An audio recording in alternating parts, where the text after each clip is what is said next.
जय हिंद दोस्तों, कैसे हैं आप लोग बताइए। ऑडियो वीडियो क्लियर है?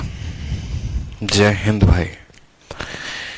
ठीक है, थोड़ा सा क्लास के टाइमिंग में चेंज कर दिया हम लोगों ने, ठीक है, क्योंकि दो क्लासेस क्लैश हो रहे थे, बच्चों को परेशानी हो रही थी। ठीक, तो इसी वजह से अब जो क्लासेस आप लोगों की रेगुलर होगी वो 11:30 के जगह पर 12 बजे से होगी, ठीक है, ताकि स्टूडेंट्स को परेशानी नहीं होगा। ठीक, समझ में आ रहा है आपको? ठीक है, तो 12 बजे से अब डेली क्लास आपकी चला करेगी, पूरी प्रॉपर तरीके से इवेंट बना दिया गया है। आप देखेंगे तो आज की क्लास का, कल के क्लास का, परसों के क्लास का, सभी क्लासेस का इवेंट बन गया है।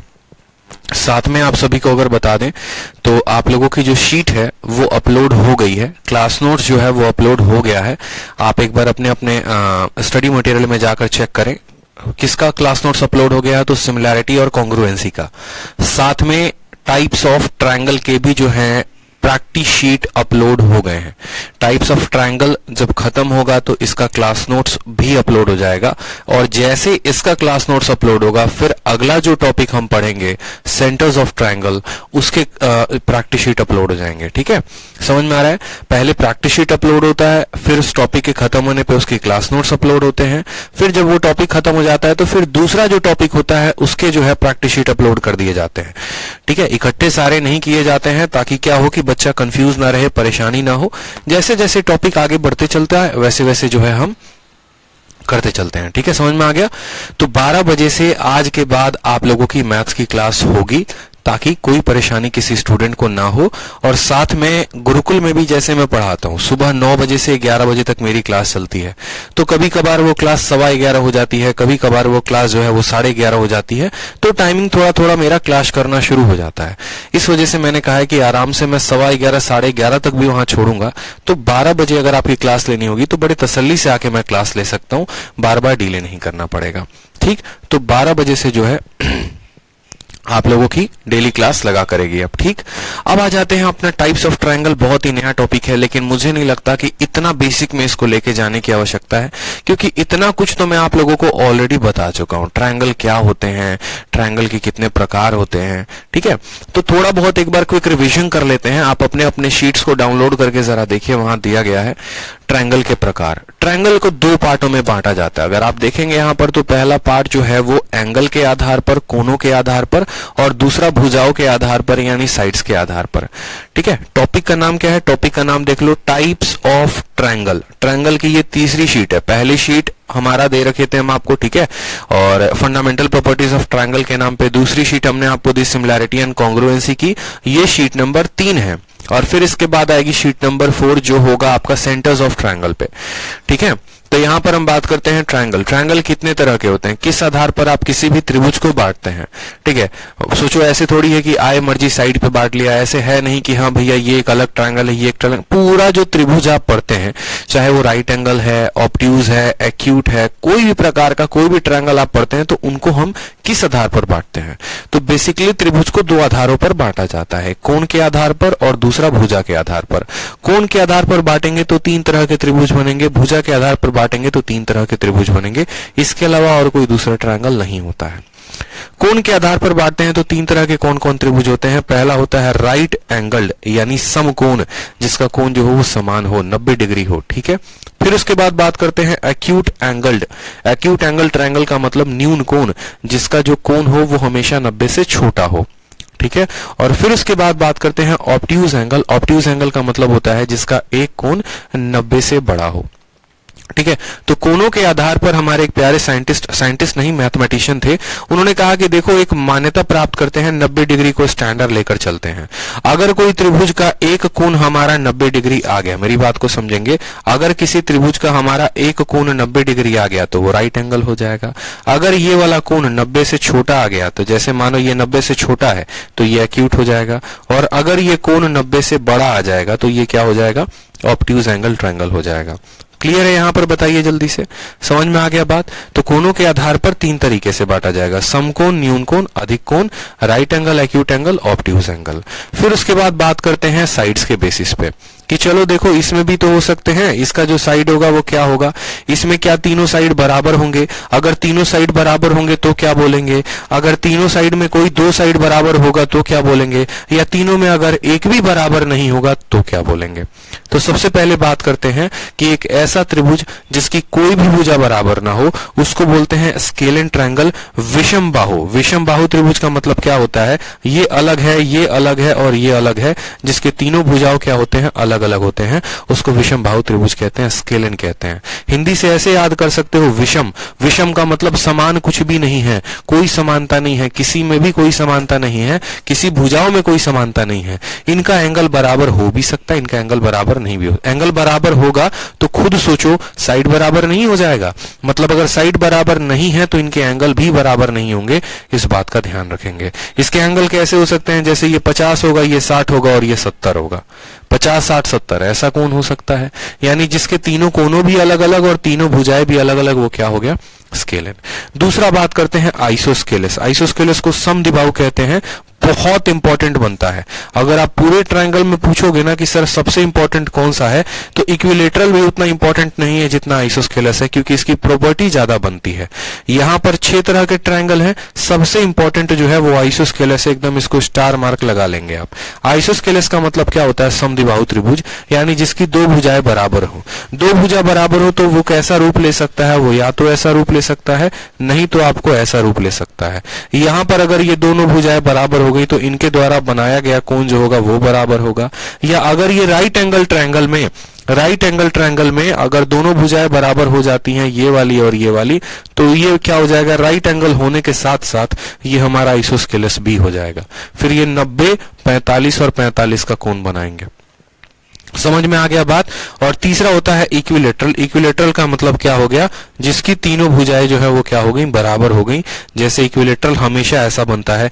इक्विलेटरल कैसा ट्रायंगल है, तो एक्यूट एंगल है। एक्यूट क्यों है, क्योंकि उसके तीनों कोण जो है वो 90 से कम है। यहाँ पर 60 60 60, जब तीनों कोण बराबर तो तीनों भुजाएं क्या होंगी, बराबर होंगी। तो कोणों के आधार पे 3 तरह के कोण हो, 3 तरह के त्रिभुज हो गए, और भुजाओं के आधार पे 3 तरह के हमारे त्रिभुज हो गए। कोणों के आधार पर बात करेंगे तो राइट हो गया, एक्यूट हो गया, ऑब्ट्यूज हो गया। और यहाँ पर साइड्स की बात करेंगे तो स्केलेन हो गया, ठीक है, स्केलेन के साथ आइसोस्केलेस हो गया और इक्विलेटरल हो गया। यहाँ कोई भी भुजा समान नहीं है, यहाँ 2 भुजाएं और यहाँ पर तीनों के तीनों भुजाएं समान है। अब इनको एक एक करके हम डिटेल में पढ़ेंगे। पहले हम राइट एंगल के बारे में पढ़ेंगे, राइट एंगल में ट्रिपलेट कैसे बनते हैं, ठीक है, ऑड का ट्रिपलेट कैसे बनाते हैं, इवन का ट्रिपलेट कैसे बनाते हैं, फिर उनके ऊपर आए गए सवाल देखेंगे पेपर में, एग्जांपल्स को कवर अप करेंगे, फिर उसी तरीके से एक्यूट एंगल के प्रॉपर्टी को जानेंगे, प्रॉपर तरीके से एक्यूट एंगल के आए हुए सवालों को टच करेंगे, फिर उसके बाद ऑब्ट्यूज पर आए गए सवालों को टच करेंगे कि यहाँ पर त्रिभुज अगर बनाना है तो क्या पॉसिबिलिटी हो सकती है, ठीक है, इसके ऊपर क्या क्या डिफिकल्ट क्वेश्चंस आए थे, चाहे वो प्री में था या मेंस में था। तो हर ट्रायंगल के ऊपर हम क्वेश्चंस को जज करेंगे, पूरा जज नहीं करेंगे, बनाएंगे, और फिर उसके बाद जब सारे एक एक एग्जांपल्स को खत्म कर देंगे, फिर हम पढ़ेंगे साइन और कोसाइन रूल, और ये पढ़ने के बाद तब फाइनली हम एक्सरसाइज के क्वेश्चंस को लगाएंगे।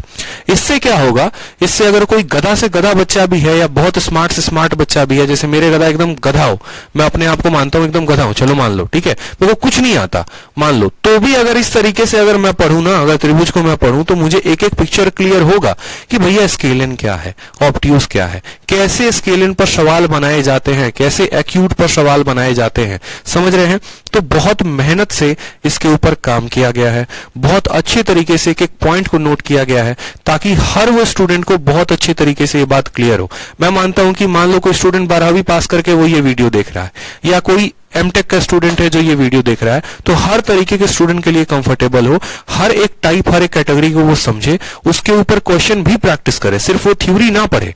थ्योरी तो अंडरस्टैंडिंग के लिए है, थ्योरी समझाने के लिए है, और उस पर्टिकुलर टाइप पर जब क्वेश्चन लगाओगे तो प्रैक्टिस होगी, तो जिससे जो है आप एकदम आग लगा दोगे।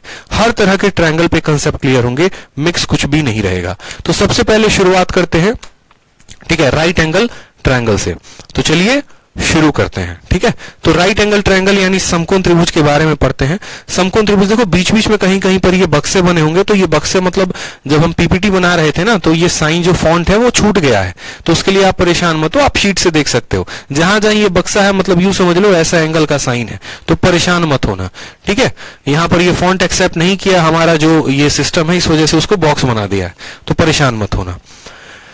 ठीक है, हाँ यहां से शुरू कर सकते हैं। सर जी ज्योमेट्री स्टार्ट नहीं किया है। अरे भैया देखो मैं बार बार बोल रहा हूं कि अगर ज्योमेट्री स्टार्ट नहीं की तो एकदम शुरू से पढ़ो। ठीक है, एकदम शुरू से पढ़ो, पहले जो है क्लासेस जो कराई हैं उसको खत्म करो, फिर यहां से लाइव रहो।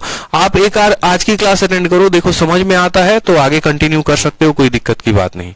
राइट एंगल ट्रायंगल के बारे में पढ़ते हैं, समकोण त्रिभुज के बारे में पढ़िए। यहां पर परिभाषा क्या लिखी गई है, इंग्लिश वाले इंग्लिश में पढ़े, हिंदी वाले हिंदी में पढ़े।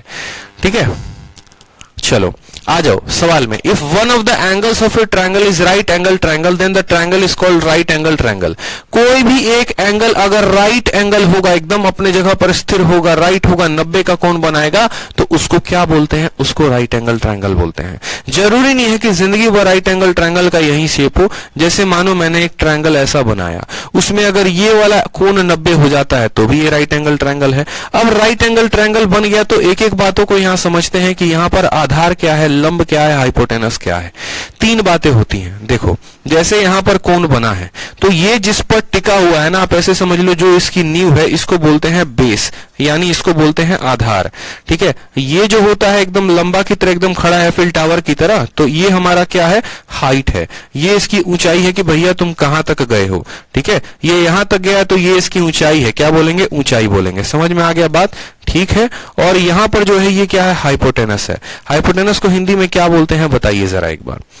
ठीक है, चलिए बताइए। तो राइट एंगल ट्रायंगल में side opposite to right angle is known as hypotenuse. किसी समकोण त्रिभुज में समकोण की विपरीत भुजा को क्या कहते हैं, कर्ण कहते हैं। तो ये आपका क्या हो गया, हाइपोटेनस हो गया, कर्ण हो गया। एक और बात ध्यान रखना, हाइपोटेनस की स्पेलिंग जरूर ध्यान लिखना ना, बहुत बच्चे गलती कर देते हैं। तो हाइपोटेन्यूज, अब बोलोगे सर स्पेलिंग क्यों ध्यान रखें, अरे भैया इंग्लिश में कभी कभार स्पेलिंग मिस्टेक्स में पूछ लिया जाता है। तो हाइपोटेन्यूज होता है लेकिन पढ़ते हाइपोटेनस है, पढ़ते हाइपोटेनस है, ई साइलेंट रहता है। अब आ जाते हैं यहां पर properties of right angle triangle में। राइट एंगल ट्रायंगल बनता कैसे है वो हमने जान लिया। अब कोई भी चीज बनेगा तो इसकी कुछ ना कुछ तो खासियत होगी। जैसे समोसा बना धरती पे तो समोसे की खासियत है, तीखा लगता है। ठीक है, और मीठा खाना है तो मीठी चटनी के साथ खाओ, उस तरीके से। तो यहां पर जो है इसकी भी कुछ खासियत है। पहली खासियत के बारे में बात करते हैं। तो इसकी पहली खासियत यह है कि एग्जैक्टली एक ही एंगल राइट एंगल होता है। ऐसा नहीं है दो एंगल हो सकते हैं, सिर्फ एक कोण इसके राइट एंगल होंगे। दूसरा क्या होगा, दोनों के दोनों जो बाकी बचे कोण है वो एक्यूट होंगे, वो छोटे होंगे। कितने, 90 से छोटे होंगे। यानी अगर एक कोण जाहिर सी बात है 90 है तो बाकी के दोनों कोण क्या होगा, 90 से छोटा। क्योंकि अगर 90 या 90 से ज्यादा हो गया तो 180 से फालतू हो जाएगा, फिर तो त्रिभुज बनेगा ही नहीं। तीसरा बात, एक एंगल जो होता है ना, one angle is equal to the sum of other two angle. जैसे एग्जांपल के तौर पे क्या हो गया, ये वाला जो कोण रहेगा ये हमेशा इन दोनों के जोड़ के बराबर। क्यों ऐसा होगा, क्योंकि भैया टोटल सम होता है 90 डिग्री और ये जनाब अकेले 90 लेके बैठे हैं। तो मान लो बाकी दोनों के पास कितना होगा, 90। यानी अगर ये 1 होगा तो जाहिर सी बात है 90 में से 1 घटा दो तो दूसरा वाला 89 होगा। ये 2 होगा तो ये 88 होगा, ये 30 होगा तो ये 60 होगा। मतलब एक कोण हमेशा बाकी दोनों कोणों के बराबर होगा। ठीक है, समझ में आ गया। नेक्स्ट पॉइंट चलते हैं पॉइंट नंबर 2 में। पॉइंट नंबर 2 में क्या होता है कि अब चलो जान लिया कोणों के बारे में कि इसमें जो कोण होते हैं वो किस तरीके से अरेंज होते हैं। कि एक कोण 90 होता है, बाकी दोनों कोण 90 से छोटे होंगे, एक्यूट होंगे, और बाकी दोनों का जोड़ पहले के बराबर। ये था उनके एंगल के बारे में, उनके एंगल के परिभाषा के बारे में। अब चलते हैं इनके साइड के बारे में जानते हैं कि अगर आप ट्रायंगल बनाते हैं, अगर आप त्रिभुज बनाते हैं तो त्रिभुज में इसके साइड किस तरीके से आएंगे। क्या ऐसे ही दुनिया से आएगा, ये 5 ये 6 और ये 7 हो जाएगा, क्या ऐसा संभावना है। एक नॉर्मल ट्रायंगल जब आप बनाओगे ना तो आप बाध्य नहीं हो। एग्जांपल के तौर पे समझिए, अगर आप एक नॉर्मल ट्रायंगल बना रहे हैं तो आप इसको 5 6 और 7 दे सकते हैं, कोई दिक्कत की बात नहीं। लेकिन जब आप एक समकोण त्रिभुज बनाते हैं, राइट एंगल ट्रायंगल बनाते हैं, तो आप 5 6 और 7 नहीं लिख सकते हैं। क्यों नहीं लिख सकते हैं, इसके प्रॉपर्टी के कारण नहीं लिख सकते हैं। क्योंकि जैसे राइट एंगल ट्रायंगल आप बनाते हैं तो उसमें एक प्रॉपर्टी आ जाती है, उस प्रॉपर्टी के बारे में यहां पर पढ़िए।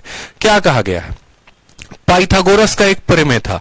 पाइथागोरस भैया बहुत अच्छे गणितज्ञ थे, ठीक है, जो हमारे लिए एक सरदर्दी देकर चले गए और उस सरदर्दी के बारे में हमें जानना है। सरदर्दी वो उन्होंने क्या बोला, उन्होंने कहा कि एक राइट एंगल ट्रायंगल में जो हाइपोटेनस का स्क्वायर होता है, यानी जो कर्ण का जो स्क्वायर होता है वो बराबर होता है परपेंडिकुलर और बेस के स्क्वायर के। एक पल के लिए जैसे मानिए ये हमारा त्रिभुज है, इस त्रिभुज में हम इसके आधार को a मानते हैं, इसके परपेंडिकुलर को b मानते हैं, इसके हाइपोटेनस को c मानते हैं। तो यहां पर जो हाइपोटेनस का स्क्वायर होगा ना वो बराबर होगा बेस के स्क्वायर के और हमारे परपेंडिकुलर के स्क्वायर के, और इस आधार पर हमको जो है वो क्या लगाना है, इस आधार पर इनके साइडों को लेना है।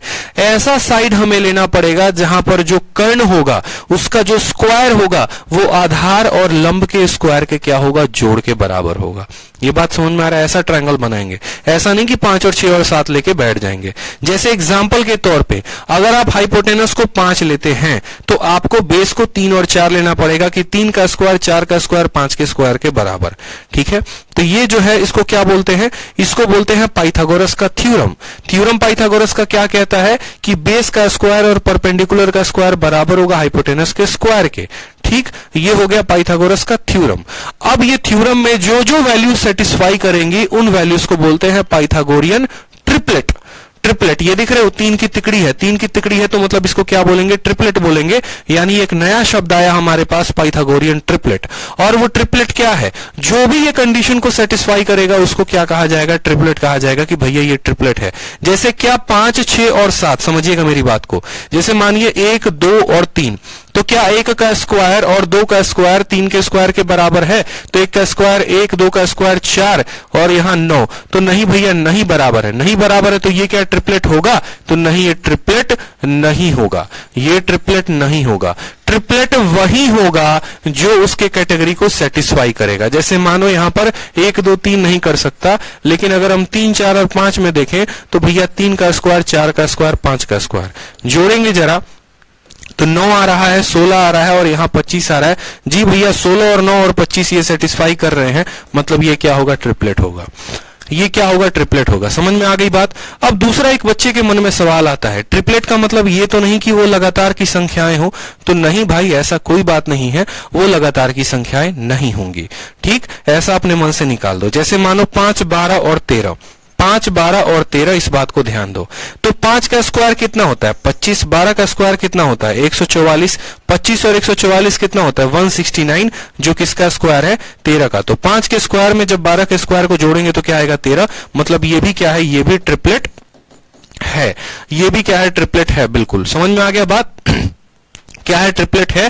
क्या ये लगातार थे, क्या 11, 12, 13 था? तो नहीं। मतलब यहां से अपने माइंड से एक बात तो निकाल दो कि ट्रिपलेट का मतलब लगातार होता है, ऐसा जरूरी नहीं है।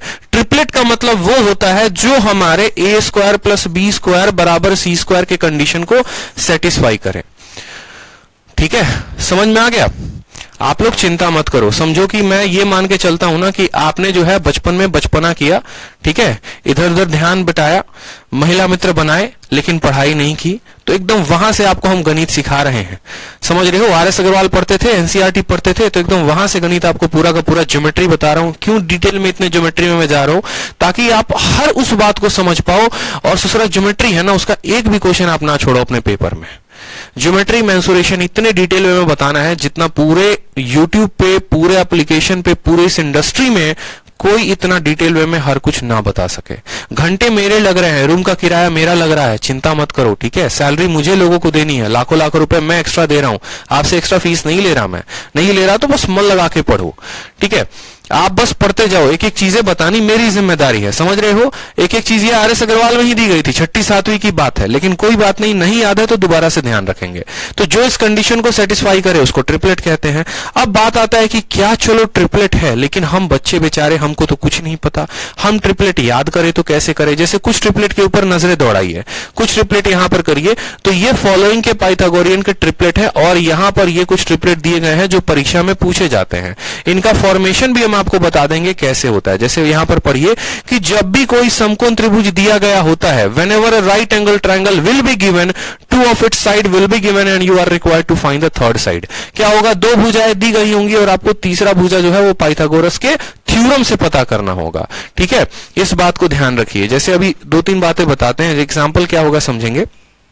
पहली बात कि यहां पर जैसे मान लीजिए कि हमारा कोई साइड दिया गया है, हमारा मान लो यहां पर साइड दे दिया गया 12 और यहां 5 दे दिया गया और 12 दे दिया गया, बोला और तीसरा साइड क्या होगा यदि एक समकोण त्रिभुज है तो आप क्या बोलेंगे, बोलेंगे सर 5 का स्क्वायर जमा 12 का स्क्वायर बराबर होगा ये क्वेश्चन मार्क के स्क्वायर के। समझ रहे हो, क्वेश्चन मार्क का मतलब क्या हो गया, एक्स का स्क्वायर के।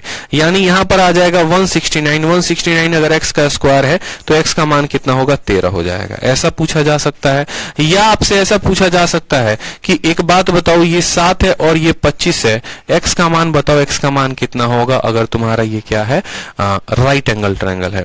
तो आपको यहां पर सीधी सी बात देखनी है कि भैया 7 का स्क्वायर जमा एक्स का स्क्वायर बराबर होगा किसके, 25 के स्क्वायर के। ठीक है, तो यहां पर एक्स का स्क्वायर बराबर आएगा 25 का स्क्वायर माइनस 7 का स्क्वायर। 25 माइनस 7 देखो ए स्क्वायर माइनस बी स्क्वायर, क्या लिखोगे ए माइनस बी और इंटू ए प्लस बी लिखोगे। यहां पर कोई समस्या की बात है, 25 में से 7 गया तो कितना होगा 18। ठीक, और 25 इंटू 7 कितना होगा, हो जाएगा आपका 32। ये आपका आ गया एक्स का स्क्वायर। एक्स का स्क्वायर बराबर 18 को तोड़ो 2 इंटू 9 और 32 को तोड़ो 2 इंटू 16, ताकि जब यहां पर क्या करोगे, जब यहां पर इसका रूट लगाओगे यहां से स्क्वायर को हटा के, जब यहां पर क्या करोगे एक्स का रूट लगाओगे, 2 बार आया है तो 1 बार आएगा, 9 का रूट 3 आएगा, 16 का रूट 4 आएगा, 4 3 12 इंटू 2 कितना आ गया 24 आ गया। तो ये हमारा हो गया कितना मान, एक्स का मान 24। ठीक, तो पाइथागोरियन ट्रिपलेट का इस्तेमाल जो है, अब देखो यहां पर ये हमने क्या किया, यहां पर हमें ये बात जो है पाइथागोरस के थ्योरम से निकालना पड़ा कि हमारा कर्ण 25 है, हमारा लंब 7 है, तो हमारा आधार कितने का होगा। लेकिन मेन बात है कि आप कर रहे हैं कॉम्पिटिटिव एग्जाम की तैयारी। ठीक, वहां पर आपको एसएससी या कोई भी कमीशन इतना समय नहीं देती है कि बैठ के बउआ वाला खेल खेलो। यहां पे समझ में आ रहा है, 7, 24 और 25 बैठ के निकालो। बहुत ऐसे सवाल होंगे जो सीधा का सीधा, अगर ट्रिपलेट नहीं याद है तो समझो सवाल गया आपका।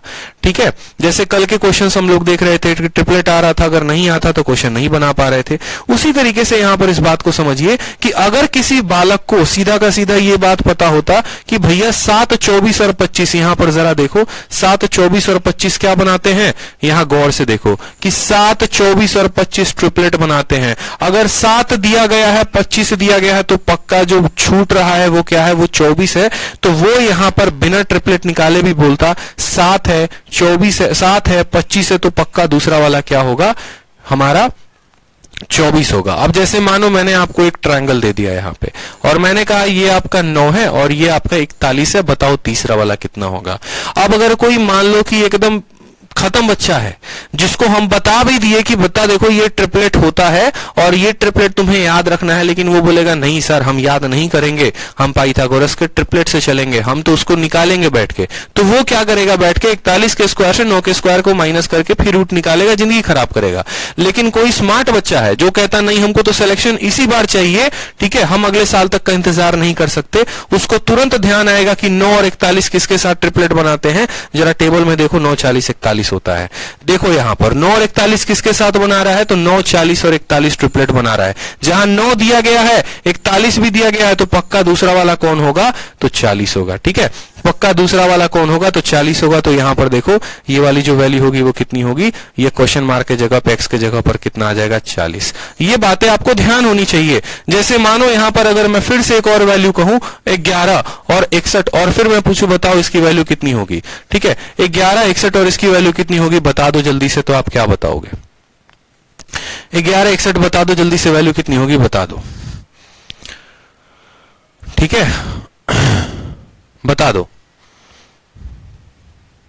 तो आप क्या बोलोगे, बोलोगे कि सर देखो ट्रिपलेट अगर याद है तो सीधा का सीधा यहां पर x के जगह पर 60 लिख सकते हैं, और नहीं याद होगा तो फिर 61 के स्क्वायर में से हम घटाएंगे। तो एक तो हो गया पॉइंट नंबर 1 कि पाइथागोरस के आप ट्रिपलेट को याद रखें। ठीक है, आपको ट्रिपलेट को याद रखना है कि भैया जो बेसिक स्ट्रक्चर होता है वो क्या होगा। ट्रिपलेट को आपको याद रखना है। अब बोलोगे सर ऐसे तो दुनिया में बहुत सारे ट्रिपलेट बनते हैं, क्या हमको हर किसी को याद रखना होगा? तो नहीं, ट्रिपलेट को जब आप याद रख रहे हैं तो आप उसके बेस के फॉर्म को याद रखेंगे, आप उसके बेस के फॉर्म को याद रखेंगे और उनको गुना करके, उनको भाग करके अनंतों ट्रिपलेट बनाए जा सकते हैं। जैसे एक छोटा सा हम आपको एग्जांपल दिखाते हैं, समझिएगा मेरी बात को। आपने कहा कि सर हमारा एक ट्रिपलेट बनता है, कौन सा ट्रिपलेट बनता है? तो 3, 4 और 5 का बनता है ना। अब बड़े मजे की बात मैं आपको बताऊं, अगर आप एक भुजा को 2 से गुना करते हैं, जैसे मानिए आप सभी भुजाओं को 2 से गुना करिए, अगर एक को गुना करेंगे तो आपको सबको गुना करना पड़ेगा। 3 का डबल कितना होता है? 6, 4 का डबल होता है 8 और 5 का डबल होता है 10। तो अगर यहां पर 3, 4, 5 एक ट्रिपलेट था तो 6, 8 और 10 जो है वो भी क्या होगा? ट्रिपलेट होगा। अगर आप इसको मानो यहां से, ठीक है, इसके दिए गए ट्रिपलेट को भी 2 गुना करते हैं, दिए गए ट्रिपलेट का 2 गुना का मतलब ओरिजिनल वाले मान का 4 गुना, ठीक है। तो ओरिजिनल वाले मान का 4 गुना, 3 का 4 गुना 12, 4 का 4 गुना 16 और 5 का 4 गुना 20। तो 12, 16 और 20 भी क्या होगा मेरे भाई? 12, 16 और 20 भी अपने आप में ट्रिपलेट होगा। यानी आप ऐसे समझ लो कि ये आपके पास एक मशीन था फॉर्मूला वाला, उसको गुना करते गए और ट्रिपलेट बनाते गए। यानी 3, 4, 5 जो है वो ट्रिपलेट याद रखोगे तो 6, 8, 10 भी बता सकते हो, 12, 16, 20 भी बता सकते हो। उसी तरीके से तो अब एग्जामिनर जान गया है कि ये बच्चे सिर्फ आगे आगे गुना करते हैं, तो इनको थोड़ा दशमलव में लपेटो। दशमलव में लपेटने का मतलब क्या है? 3, 4, 5 को आप ऐसे देखो, वो क्या करता है? सबका आधा कर देता है। 3 का आधा कितना हो जाता है? 1.5। 4 का आधा हो जाता है 2 और यहां पर 5 का हो जाता है आधा 2.5। अब यहां पर आपका एग्जामिनर पता है क्या करता है? बोलता है ये 1.5 है और ये 2.5 है, तीसरा वाला मान बताओ कितना होगा? तीसरा वाला मान बताओ कितना होगा? तो यहां तुम्हारी आंखें नहीं देख रही हैं कि ये 3 का आधा 1.5 हो चुका है, यहां 5 का आधा 2.5 हो चुका है, तो ये जो क्वेश्चन मार्क है उसके जगह पे क्या होगा? तो 4 का आधा 2 होगा, बस बात खत्म। समझ में आया कि नहीं आया बताओ जल्दी से? 4 का आधा होगा, बात खत्म। इस तरीके से तो यहां पर हम ये भी कह सकते हैं 1.5, 2 और 2.5 क्या हो गया? ट्रिपलेट हो गया।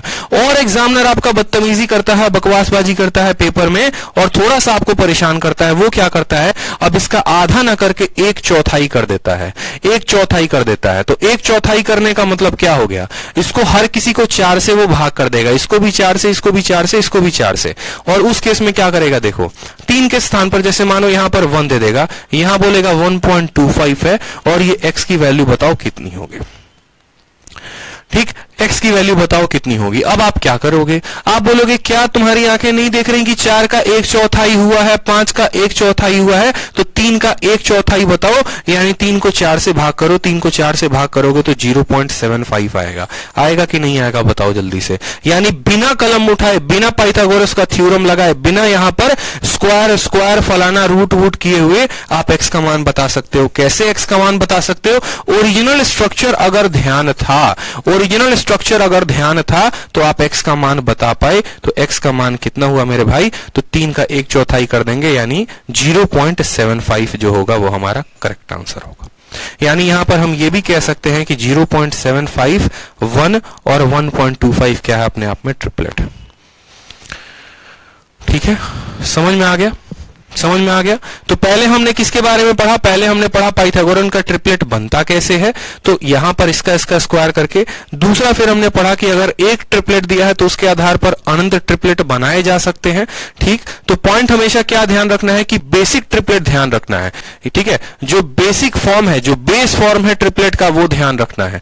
बेस फॉर्म ध्यान रहा तो आप अनंत ट्रिपलेट बना सकते हो। आप उसको 2 से गुना करो, 4 से गुना करो। अब 2017 के मेंस में सिर्फ इतना सवाल दिया गया था, आप देखिए सिर्फ इतना सवाल दिया गया था। और वो कितना दिया गया था? 17 का मेंस का मैं बता रहा हूं आपको। ठीक है, एक बार यहां पर साइड में वो सवाल एक बार देख लें दो।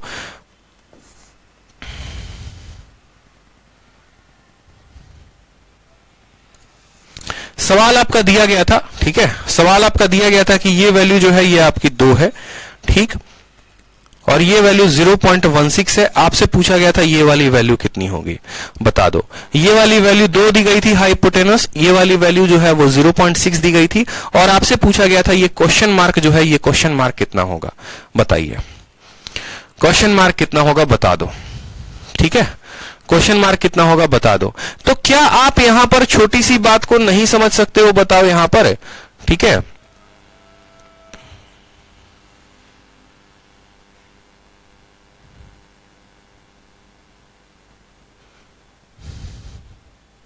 बताओ जल्दी से।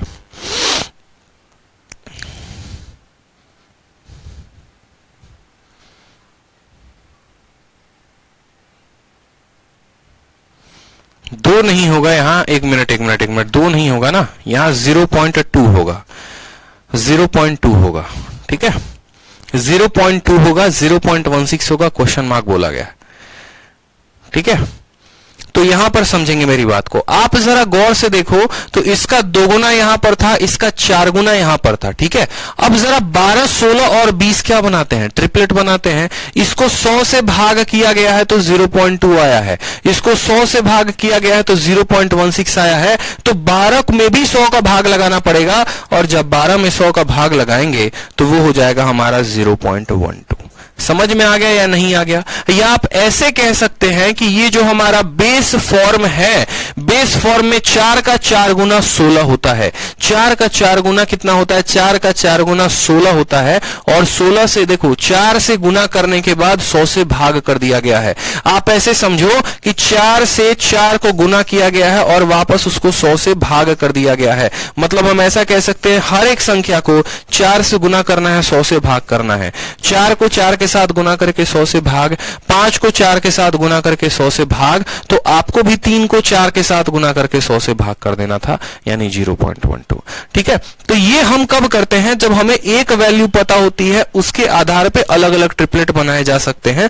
और यही बातें बहुत ही शानदार तरीके से आपके शीट में मैंने लिखवाई है कि देखो 3 है तो 3 का 2 गुना करोगे, 3 का 3 गुना, 3 का 4 गुना, 5 गुना करते करते अनंत तक आप देखो 3 का 5 गुना करते करते अनंत तक बना सकते हो। लेकिन ये कब बना सकते हो? जब आपको ये 3, 4, 5 का बेस फॉर्म याद हो, मतलब आपको ये याद करना पड़ेगा।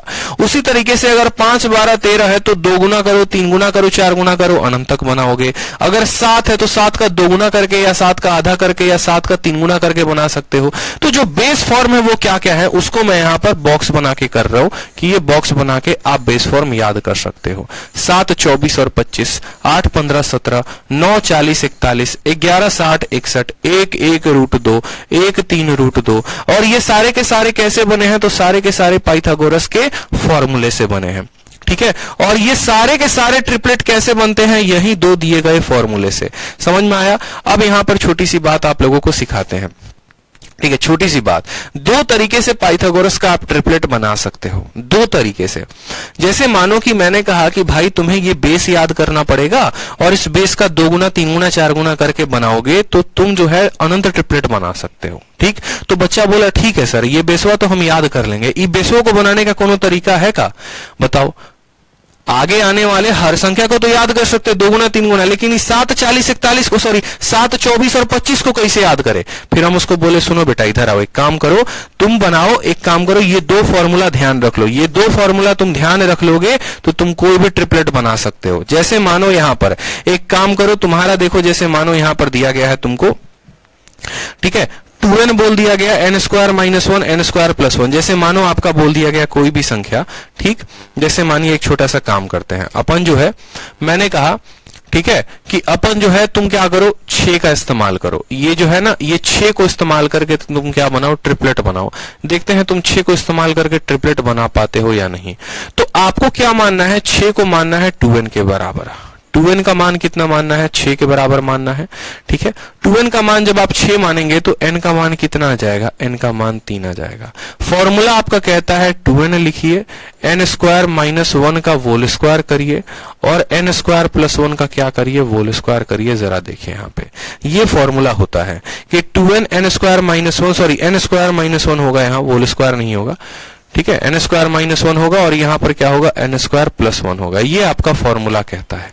ठीक, जैसे मानिए अगर मुझे कोई संख्या दे दी गई, मुझे कहा गया कि लो तुम 8 को लेकर बनाओ, तो जो मेरा 8 है ना, वो हमेशा किसका मान होगा? वो 8 हमेशा बेस वाले का मान होगा, यानी वो 2n का मान होगा। अगर 2n का मान 8 है तो n का मान कितना हो जाएगा? 4। तो देखते चलो मेरा ये ट्रिपलेट क्या बनेगा। 2n का मान कितना है? तो 8 है। ठीक, 4 का स्क्वायर 16, 16 में से 1 गया तो कितना हो गया? 15। 4 का स्क्वायर 16 और 1 कितना हो जाएगा? 17। 8, 15 और 17 हमारा क्या होता है? ट्रिपलेट होता है। देखो 8, 15, 17 बन गया कि नहीं बन गया? बताओ। बना कि नहीं बना 8 15 17 जरा बता दो। यहाँ पे समझ में आ गया बात, 8 15 17 बन गया। ठीक उसी तरीके से जैसे मानो अगर मुझे कहा गया 10 को इस्तेमाल करके आप ट्रिपलेट बनाइए, तो 10 हमारा किसका मान हो गया मेरे भाई, 10 हमारा 2n का मान हो गया। अगर 2n का मान 10 है तो बस यहां पर उठाओ, 2n का मान कितना हो गया तो 10 लिखो। ठीक है, n का मान 5, 5 के स्क्वायर 25, 25 में से 1 घटाएंगे तो आ जाएगा 24, और 5 का स्क्वायर 25 में से 1 हो गया तो कितना हो जाएगा 26। 10 24 और 26 ये भी एक ट्रिपलेट होता है, देख लो यकीन ना हो तो। 10 24 और 26 समझ में आ रहा है, क्लियर है यहाँ पे, समझ में आ गया कि नहीं। तो ये जो 2n n स्क्वायर माइनस 1 और n स्क्वायर प्लस 1 था, ये बड़ा शानदार तरीका था आपको बताने का कोई भी संख्या का कि यहाँ तुम वैल्यू डालो और तुम्हारा क्या बन जाएगा, ट्रिपलेट बन जाएगा ये। लेकिन ये कब होगा, लेकिन ये कब होगा, इवन नंबर्स पे। इवन नंबर्स पे आप इसको अप्लाई करेंगे तो हो जाएगा। ऑड पे करोगे, अब जैसे मानो मैंने कहा कि n बराबर 7 है तो आप 2n बराबर 7 करोगे, n की वैल्यू आपकी 3.5 आ जाएगी। अब 3.5 आ जाएगी तो आप थोड़ा लफड़े में फंस जाएंगे, फिर आप उसका स्क्वायर करते फिरेंगे करते फिरेंगे करते फिरेंगे। तो इस केस में आपको ध्यान रखना है। देखो ये ट्रिपलेट पूरा का पूरा कहानी हो गया ना, समझ में आ गया। अब यहां पर एक और बात है कि ट्रिपलेट कैसे बनता है।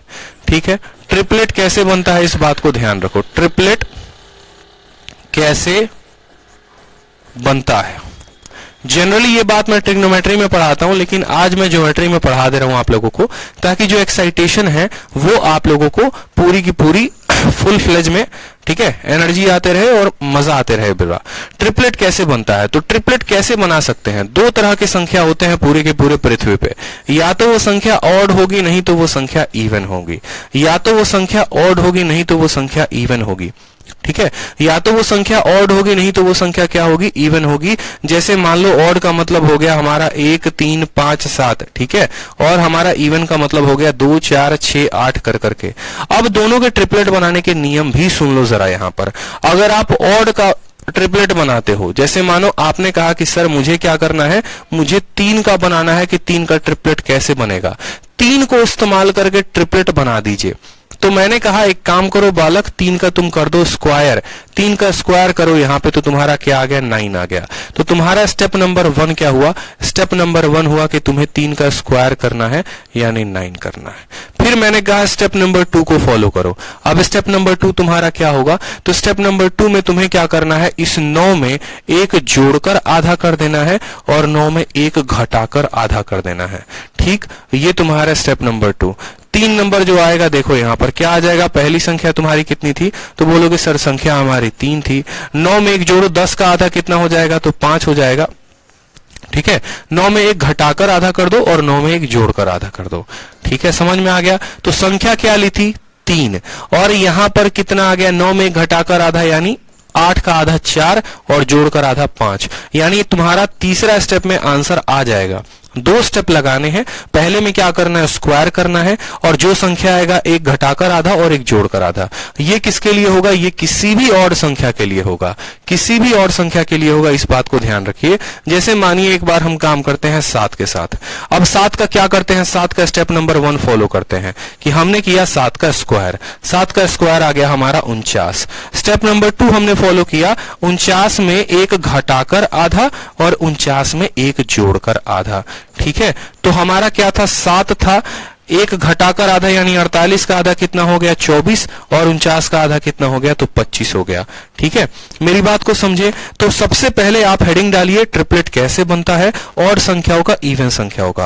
ऑड संख्या का जो ट्रिपलेट बना वो कैसे होता है, उसका स्क्वायर कर देते हैं, 1 घटाकर आधा जोड़कर आधा। अब जैसे आपको पता है कि 3 4 5 जो बेस फॉर्म है वो बन गया, तो फिर इसको गुना करके अगर हर किसी से गुना करोगे 2 के साथ तो 6 8 और 10 भी बना लोगे।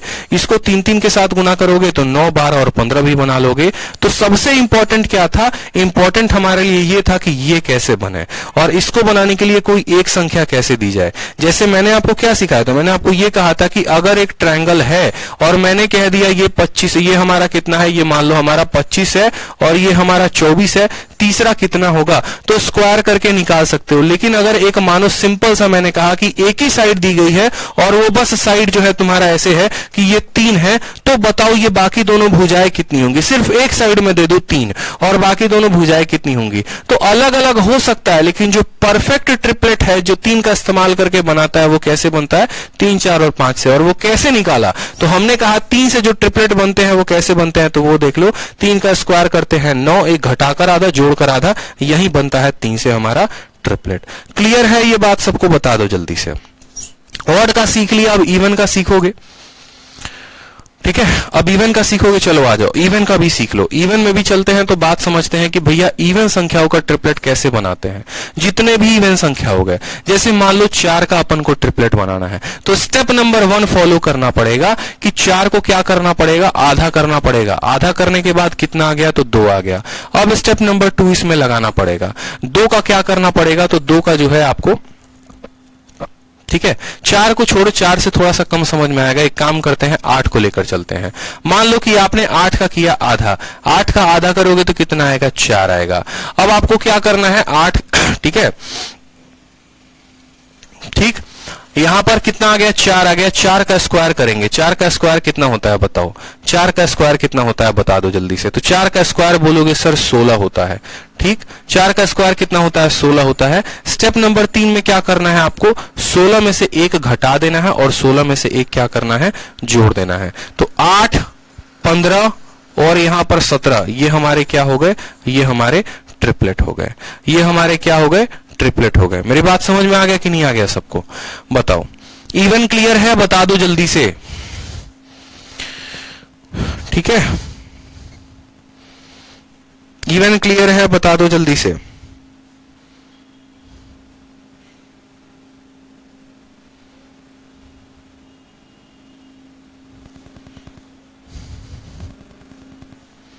देख लो एक बार बोर्ड पे।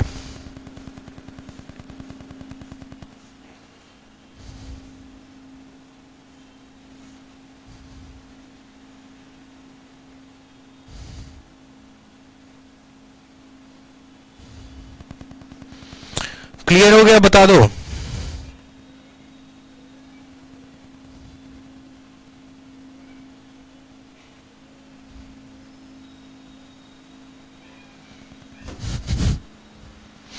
अगर आप इसको ऐसे नहीं समझना चाहते तो दूसरे तरीके भी हैं। जैसे मानो बहुत अलग अलग जगह पर ये सेटिस्फाई भी करता है और ये सेटिस्फाई नहीं भी करता है।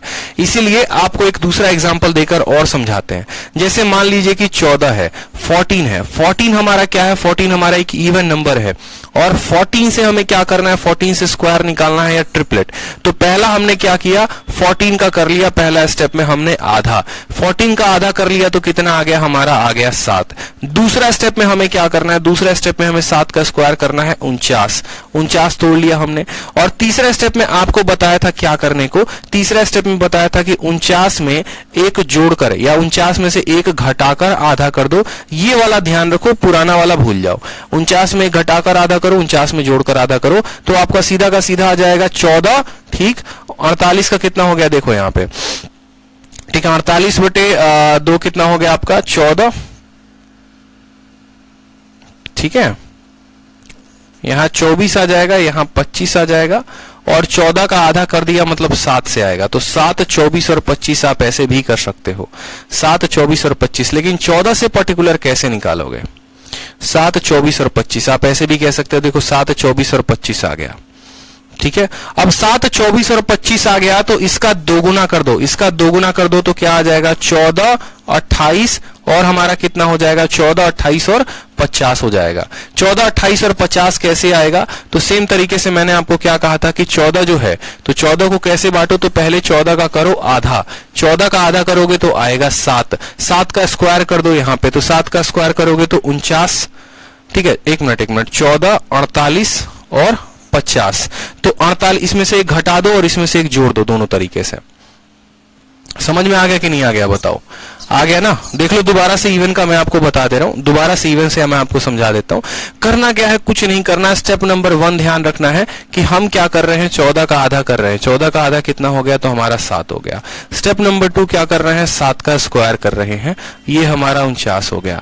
स्टेप नंबर 3 क्या कर रहे हैं मेरे भाई, 49 में से 1 घटा दे रहे हैं और 49 में 1 जोड़ दे रहे हैं। तो 49 में से 1 घटाएंगे तो आ जाएगा 48, 1 जोड़ेंगे तो आ जाएगा 50 और ये हो जाएगा 14, 48 और 50। समझ में आ गया? दोबारा से समझ लो। ऑड में करते हैं पहले स्क्वायर, फिर स्क्वायर में से जो भी संख्या आती है 1 घटा के आधा, 1 जोड़ के आधा, आ जाता है ट्रिपलेट। इवन में क्या करते हैं, पहले आधा कर देते हैं, फिर स्क्वायर करते हैं, फिर 1 घटाते हैं और 1 जोड़ते हैं, इस तरीके से। तो ये जितने भी आपके बने हुए हैं, जितने भी आपके स्ट्रक्चर्स बने हैं, ये सारे के सारे उसी स्ट्रक्चर पर ही बने हुए हैं। ठीक है, आपको एक बार फिर से समझा दे, सारे के सारे उसी स्ट्रक्चर पे बने हुए हैं। जैसे मानिए आप 3 को उठाते हैं, 3 क्या है, 3 एक ऑड नंबर है। 3 4 5 का आपने ट्रिपलेट सीख लिया। मान लो आप 5 को उठाते हो, 5 क्या है, ऑड नंबर है। ऑड नंबर का ट्रिपलेट कैसे बनता है, तो पहले 5 को उठाया जाता है। ठीक है, 5 का क्या किया जाता है, स्क्वायर किया जाता है। स्टेप नंबर 1 क्या होता है, ऑड में पहले करो स्क्वायर यानी 25, और फिर 25 में 1 घटाकर आधा यानी 12, और 25 में 1 जोड़कर आधा यानी 13। तो 5 12 13, देखो ट्रिपलेट बन गया कि नहीं बन गया, बोलो। ठीक है, अब जैसे मानो 10 है तुम्हारा, 10 क्या है कि इवन संख्या है। 10 क्या है, इवन संख्या। इवन में पहले क्या करते हैं, 10 का आधा 5 करते हैं। फिर दूसरा स्टेप क्या करते हैं, 5 का स्क्वायर 25 करते हैं। फिर तीसरा स्टेप 25 में से घटा देते हैं और 25 में क्या करते हैं, 5 का स्क्वायर हो गया 25। ठीक है, घटा देते हैं, जोड़ देते हैं, 10 24 और 26, क्या 10 24 बन गया कि नहीं बन गया? आप इसको कैसे याद रखेंगे, तो इसको आप एक तरीके से कोई भी संख्या, जैसे मानो किसी ने आपको 7 पकड़ा दिया, 7 क्या है, हमारा ऑड संख्या है, तो 7 का पहले क्या करेंगे, स्क्वायर। देखो यहां जैसे मानो 7 बनाना है, 7 स्टेप नंबर 1 ध्यान रखो, तो 7 का स्क्वायर हो गया हमारा 49। स्टेप नंबर 2 ध्यान रखो, 1 घटाकर आधा, 1 जोड़कर आधा। घटाकर आधा करेंगे तो कितना होगा, 48 का आधा 24, जोड़कर आधा करेंगे तो 50 का आधा 50, 7 24 और 25 बन गया कि नहीं बन गया? 8 15 17 करना है, 8 15 17 करना है। कैसे करोगे, 8 कैसी संख्या है, तो बोलोगे सर इवन है। इवन वाले में पहले क्या करते हैं, पहले कर देते हैं आधा यानी 4 हो जाता है। दूसरा स्टेप क्या करते हैं, इसका करते हैं स्क्वायर, 16 हो जाता है। फिर 16 में 1 कम करते हैं, 16 में 1 जोड़ते हैं, 8 15 17, क्या 8 15 17 बन गया कि नहीं बन गया? उसी तरीके से 9 40 41 बनेगा, उसी तरीके से 11 60 61 बनेगा। यानी पूरी रामायण कहने के बाद हमें एक बात समझ में आ गई कि तुम बेटा हमको कोनो भी एगो नंबर दे दो, कोई भी एक नंबर हमको दे दो, अगर वो ऑड होगा तो ऑड का फॉर्मूला डाल के उसके ट्रिपलेट निकाल देंगे, और अगर वो इवन होगा तो इवन का फॉर्मूला डाल के ट्रिपलेट निकाल देंगे। और एक बार कोई एक ट्रिपलेट बन गया तो फिर उसको गुना गुना गुना गुना करते करते फिर अनंत ट्रिपलेट निकाल देंगे। समझ में आ गया कि नहीं आ गया बात? मतलब मैं आपको एक अब देखो समराइज कर दूं तो सीधी सी बात है, जैसे किसी ने मुझसे एक बात पूछा, ठीक है, एक बार मैं रास्ते में जा रहा था, ट्रेन में जा रहा था, समझ लो ऐसे, और उन्होंने मुझसे पूछा, चलो एक छोटी सी स्टोरी बनाता हूं, ठीक है, बता रहा हूं, एक छोटी सी स्टोरी शेयर कर रहा हूं। एक बार मैं ऐसे ही जा रहा था तो उन्होंने मुझसे पूछा कि क्या करते हैं आप, जब घर जाते हैं तो लोग मिलते नहीं है रास्ते में, तो क्या पूछते हैं, उन्होंने पूछा कि क्या करते हैं आप, तो मैंने कहा मैथ्स पढ़ाते हैं। तो उन्होंने ऐसे कहा, अच्छा मैथ्स पढ़ाते हैं, ठीक है, मतलब समझ में आ रहा है। उम्र देख के उनको ऐसा लगा नहीं कि बच्चा उतना एक्सपीरियंस होगा, बच्चा समझ रहे थे। तो मैंने कहा ठीक है सर, कोई बात नहीं। तो मैंने पूछा आप क्या करते हैं, तो मैं अभी मैथ्स पढ़ाता हूँ। तो मैंने कहा अच्छा सर ठीक है, तो कहाँ पढ़ाते हैं, तो मुखर्जी नगर में पढ़ाते हैं। मुखर्जी नगर के एक बहुत अच्छे टीचर थे, ठीक है, मुझे उतना ध्यान था नहीं, बहुत बड़े इंस्टीट्यूट में। तो उन्होंने कहा ठीक है मैथ्स पढ़ाते हैं, तो किनको पढ़ाते हैं, तो मैंने कहा सर जनरल कंपटीशन को। उनको लगा शायद 10वीं 12वीं को पढ़ाता होगा। अच्छा जनरल कंपटीशन को पढ़ाते हैं, ठीक है। तो एक बात बताइए, उनका पहला सवाल ही मुझसे यही था कि एक बात बताइए कि ट्रिपलेट कैसे बनाते हैं, ठीक है। अब जनरली क्या होता है कि अगर किताबी कीड़ा कोई है तो वो ट्रिपलेट याद कर लेता है। आप में से 90% बच्चों को ये बात पता नहीं होगी इस वीडियो के पहले कि ट्रिपलेट कैसे बनता है। तो उन्होंने सोचा होगा कि चलो पूछ लेते हैं ट्रिपलेट कैसे बनता है, क्या बनता है, तो शायद फंस जाए। तो मैंने कहा हाँ सर देखिए बताते हैं। मैंने कहा सर आप क्या चाहते हो, आप मुझे 2 संख्या देके ट्रिपलेट देना चाहते हो या 1 संख्या देके जाना चाहते हो? उन्होंने कहा सिर्फ आप ये बता दो कि ट्रिपलेट कैसे बनता है। मैंने कहा देखो सर, एक संख्या मान लो 3 है, ठीक है, और 3 से लेकर मैं विश्व में अनंत ट्रिपलेट बना सकता हूं। कैसे? जैसे अगर आप मुझे 3 दोगे ना, तो सबसे पहला कदम मेरा क्या होगा, मैं करूंगा 3 का स्क्वायर 9 होगा। दूसरा कदम मेरा ये होगा कि मैं 9 में 1 घटाकर आधा करूंगा और 9 में 1 जोड़कर आधा करूंगा। तो ये हमारा क्या हो जाएगा, 3 हमारा था, यहां से मुझे 4 मिला और यहां से मुझे 5 मिला, ये आ गया मेरा ट्रिपलेट। और इस ट्रिपलेट का इस्तेमाल करके मैं दुनिया में अनेकों ट्रिपलेट बना सकता हूं। अगर मैं इसको 2 से गुना करूंगा तो ये 6, 8 और 10 बन जाएगा। अगर मैं इसको 3 से गुना करूंगा तो 9, 12 और 15 बन जाएगा। अगर मैं इसको मान लो 0.1 से गुना करता हूं तो 0.3, 0.4, 0.5 से। अगर सबको 100 से भाग कर दो तो 0.03, 0.04, 0.05, ये सभी मेरे ट्रिपलेट बनते जाएंगे। चलो ये तो बात हमने बता दी आपको ऑड की, ठीक है। उसके बाद हमने कहा सर देखो, अगर आप कोई इवन नंबर भी लेना चाहते हो ना, जैसे आपके मन में इच्छा प्रकट हुई कि हम कोई इवन नंबर लेते हैं, तो हमने कहा ठीक है गुरुजी लो, मान लो 14 नंबर है, तो इसको क्या करोगे, देखो इवन है, देखो ऑड है तो ऑड का आधा नहीं किया जा सकता, इसीलिए पहले स्क्वायर किया जाता है। लेकिन इवन संख्या है तो उसका आधा किया जा सकता है, इसीलिए पहले आधा करते हैं ताकि छोटी संख्या बनाई जा सके 7, और फिर तब इसका स्क्वायर करते हैं। शुरू में मत बौखला के स्क्वायर कर देना। तो फिर उसके बाद दूसरा स्टेप क्या हो गया कि 7 का स्क्वायर करते हैं 49, ठीक है। और तीसरा कदम यहां पर क्या हो गया सर कि इसमें से आप एक घटा दीजिए और इसमें से जो है आप एक जोड़ दीजिए, ठीक है। एक मिनट, हाँ क्या कर दीजिए, एक जोड़ दीजिए। तो आपका ट्रिपलेट कितना बन गया, आपका ट्रिपलेट बन गया यहां पर 14, 48 और 50। और फिर इस संख्या का इस्तेमाल करके हम दुनिया में अनेकों ट्रिपलेट बना सकते हैं। अगर मुझे इसका आधा करना हो ना तो मैं आधा करूंगा तो ये 7, 24 और 25 बन जाएगा, जो अपने आप में एक बहुत शानदार ट्रिपलेट है। अगर मैं इसका दोगुना कर दूंगा तो 28, 96 और 100 अपने आप में एक ट्रिपलेट बन जाएगा। अगर मैं सबको 0.1 से गुना कर दूं या 10 से भाग कर दूं तो 1.2, 4.8 और 5.0, ये भी अपने आप में ट्रिपलेट बन जाएगा। बस इतना कहते हैं। उसके बाद उन्होंने कहा बहुत बढ़िया, शानदार, थोड़ा अच्छा लगा हमें भी सुन के किसी से मुंह से अपनी तारीफ। और उसके बाद उन्होंने अपना नंबर जो है हमें दिया और अपना आशीर्वाद भी, ठीक है। और उसके बाद कहा कि कभी भी कोई दिक्कत हो तो कॉल कर लेना। बट भगवान के दुआ से अभी तक कोई दिक्कत आई नहीं कि उन्हें संपर्क करने की आवश्यकता पड़े, ठीक है। तो ये बात समझिए, आपको अपने नॉलेज में पूरा तरीके से कंफर्म होना पड़ेगा। रट्टू बनोगे तो पेपर क्लियर नहीं होगा, रट्टू मत बनो, कंसेप्ट को समझो। एक ट्रिपलेट ही ऐसा है ना, अगर मैं ट्रिपलेट के ऊपर ही क्लास लेना चाहूं तो कम से कम मैं इसको 2 घंटे पढ़ा सकता हूं, 4 घंटे, 10 घंटे तक पढ़ाया जा सकता है सिर्फ ट्रिपलेट को। लेकिन इंपॉर्टेंट है कि आपके लिए कितना इंपॉर्टेंट है। तो सबसे पहले ट्रिपलेट को याद रखें। अगर वो याद ना हो तो बनाने का, ट्रिपलेट बनाने का विधि ध्यान रखें, बनाने का फॉर्मूला ध्यान रखें, ये बड़ा इंपॉर्टेंट है। अगर बेटा फॉर्मूला ध्यान रख लिया ना मेरे भाई, ठीक है, फॉर्मूला ध्यान रहे तो फिर कोई दिक्कत की बात नहीं। फिर चाहे आपको 7, 40, 41 नहीं भी याद है, पेपर में खाली 7 दिया गया तो बैठ के निकाल लोगे कि 40, 41 उसका 2 मान होता है। सिर्फ अगर 7 भी दिया गया तो 40 और 41 तो ऑटोमेटिक आ जाएगा, कोई दिक्कत की बात नहीं। अगर मान लो कल के दिन मैं 13 बोल देता हूं, अब 13 से किसी का कोई ट्रिपलेट ध्यान ही नहीं है, कौन बच्चा है जो बता दे 13 के साथ ट्रिपलेट बनता है, नहीं पता। लेकिन अगर 13 पता है आपको कि 13 क्या है, एक ऑड संख्या है, तो 13 का क्या करते हैं, स्क्वायर करते हैं 169, और 169 में एक घटाकर आधा और 169 में एक जोड़कर आधा। लो भैया बन गया ना तुम्हारा ट्रिपलेट, काम खत्म, ठीक। तो इस बात का ध्यान रखेंगे अपन।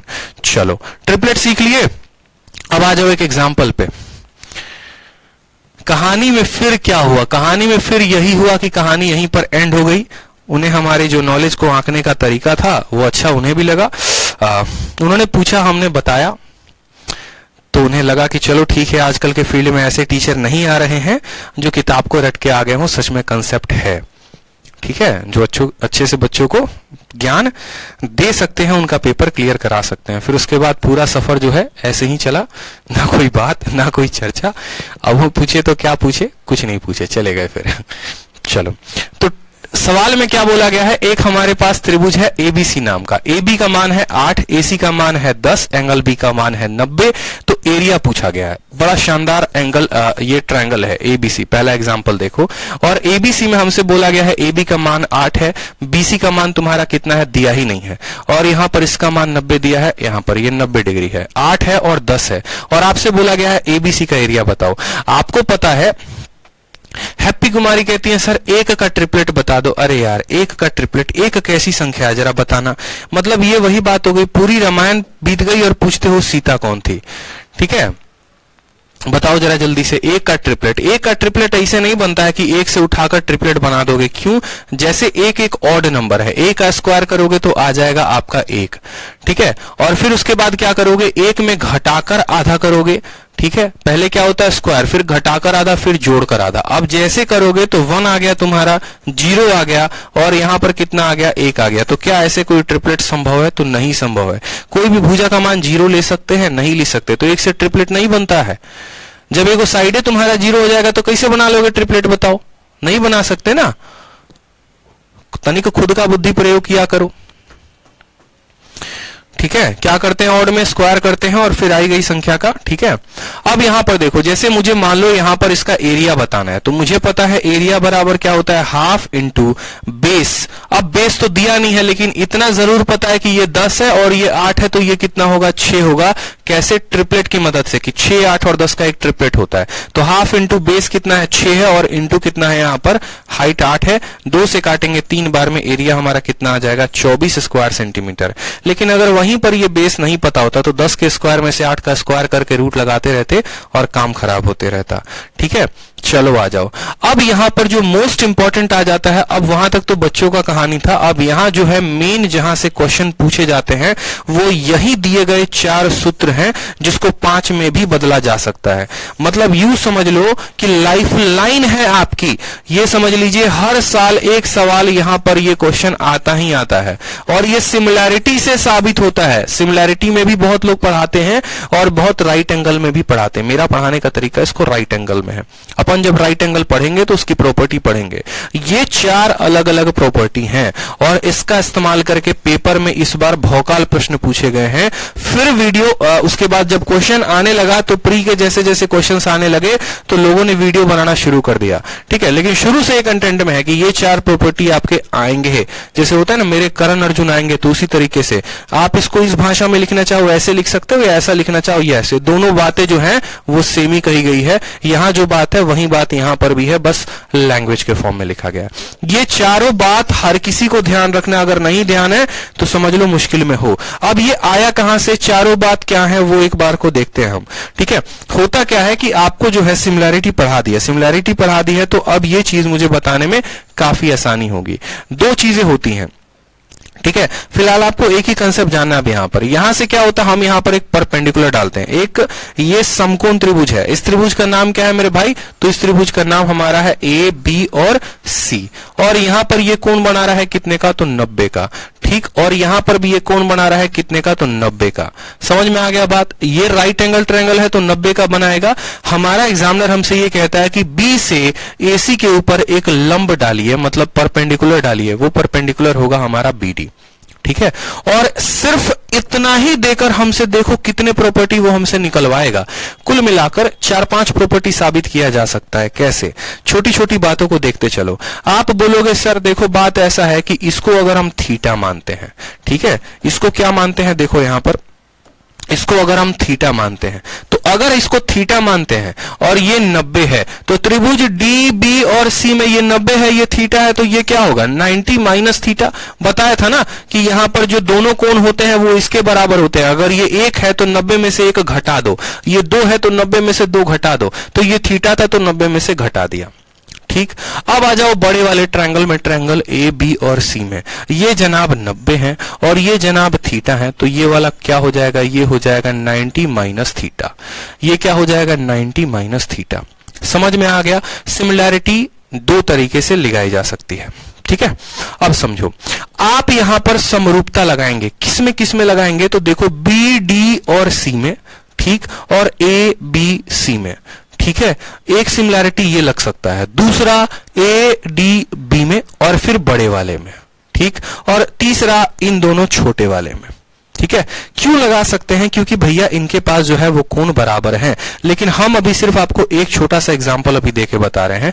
जैसे मानो ट्रायंगल बी, डी और सी लिया आपने, तो आपने कहा सर ट्रायंगल बी ले रहे हैं, डी ले रहे हैं, सी ले रहे हैं, तो एंगल बी जो ले रहे हैं बीडीसी में, ये कितना है, 90 माइनस थीटा।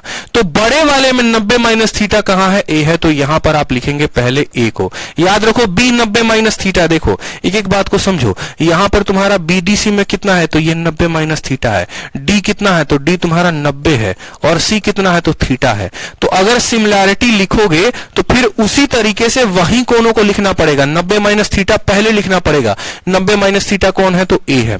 फिर 90 लिखना पड़ेगा। 90 कौन है तो 90 जो है तुम्हारा बी है। और फिर थीटा सी, सी कौन है तो यहां पर भी सी जो है वो क्या है 90 माइनस थीटा। तो 90 minus theta 90 theta, 90 minus theta 90 theta, similarity आ गई। अब सिमिलैरिटी में क्या क्या बातें साबित होती हैं, ठीक है। आपको मैंने सिमिलैरिटी में नॉर्मली क्या क्या बताया था कि आप किसी का किसी के साथ रेशियो ले सकते हो। जैसे अगर यहां बीडी ले रहे हो, ठीक है, तो यहां पर क्या लोगे ए बी लोगे। समझ में आ गया बात। उसी तरीके से अगर यहां डीसी लेते हो तो यहां पर क्या ले सकते हो बीसी ले सकते हो। उसी तरीके से अगर बीसी ले रहे हो, अगर क्या ले रहे हो बीसी ले रहे हो यहां पर, तो यहां पर क्या ले सकते हो एसी ले सकते हो। ले सकते हो कि नहीं ले सकते हो? आप बोले जी गुरुजी ले सकते हैं। समझ में आ गया बात। अब आपका एग्जामिनर क्या करता है, यही दोनों को इस्तेमाल करके प्रॉपर्टी नंबर 1 दे देता है और वो क्या देता है BC into BC, BC into BC यानी बीसी का स्क्वायर, बीसी का स्क्वायर बराबर होगा किसके एसी डीसी के बराबर, बराबर होगा किसके एसी और डीसी के। ये बन जाता है आपका प्रॉपर्टी नंबर 1, ठीक है। ये बन जाता है प्रॉपर्टी नंबर 1। यानी यहां पर ये जो बेस है ना, इस बेस का स्क्वायर अगर निकालना है तो ये छोटू को और ये बड़े वाले को गुना करना पड़ेगा। तो क्वेश्चन क्या बना था इस बार के प्री में वो भी देख लो। क्वेश्चन आपको यहां पर ये दे दिया गया था कि एक ट्रायंगल है, ठीक है। इसका मान यहां पर छोटे वाले का देखो, यहां पर ये बोला गया था ये मान 6 है और ये मान 4 है, ये मान x है। बता दो कितना होगा, x का मान कितना होगा बता दो। What is the value of x? तो आप क्या बोलेंगे?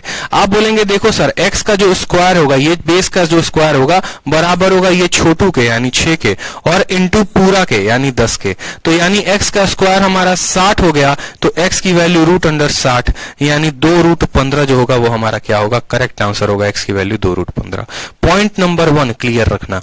अब इसी तरीके से हर पॉइंट को जो है, ठीक है, इसी तरीके से पहले क्या किया आपने, पहले वाले पॉइंट पर सिमिलैरिटी लगाई और आप बीसी स्क्वायर को लेकर आए। उसी तरीके से जैसे मानो ये छोटे वाले का सिमिलैरिटी टोटल के साथ लगाया ना, तो अब दूसरा वाला भाग ए डी और बी का सिमिलैरिटी जब आप टोटल के साथ लगाएंगे तो वहां पर आपको पॉइंट नंबर 2 मिलेगा। पॉइंट नंबर 2 क्या मिलेगा? ए से लेकर बी तक का स्क्वायर, ए से लेकर बी तक का स्क्वायर बराबर होगा ए इंटू डी और ए इंटू सी। तो ये बराबर होगा A D into D C. ये पॉइंट नंबर हो गया आपका 2, ठीक है। जब हम इसका सिमिलैरिटी टोटल के साथ लगाए तो बीसी का स्क्वायर सीडी इंटू एसी मिला। जब हम इसमें सिमिलैरिटी लगाए तो एबी का स्क्वायर बराबर एडी इंटू डीसी मिला। ये 2 पॉइंट हमें यहां से मिल गए, ठीक है। ये 2 पॉइंट हमें यहां से मिल गए, इस बात का ध्यान रखो। ये मत पूछना सर दूसरा कहां से लेके आए, इसी तरीके से सिमिलैरिटी लगाए तो आया। अब आ जाता है, खुद सोचो कि एक राइट एंगल ट्रायंगल का एरिया क्या होता है। तो आप बोलोगे सर ये एक राइट एंगल समकोण त्रिभुज है, तो इसका जो एरिया होगा वो क्या होगा, तो हाफ इंटू, ठीक है, बेस क्या है तो बीसी है, ठीक है, और हाइट क्या है तो ए बी है, तो half into A B into B C, ठीक। ये बराबर होगा, ये किसके बराबर होगा, तो जरा इस ट्रायंगल को पलटी कर दो, पलटी कर दो तो यहां पर भी तो कोण बन रहा है और यहां पर कोण बन रहा है। तो इसका बेस अगर हम एसी मानेंगे तो हाइट इसका बीडी मान सकते हैं कि नहीं, बताओ। अगर उसी कोण को ऐसे पलटी कर दो और यहां 90 ऐसे समझ लो, ये तुम्हारा बी है, ये सी है, ये ए है, ये डी है।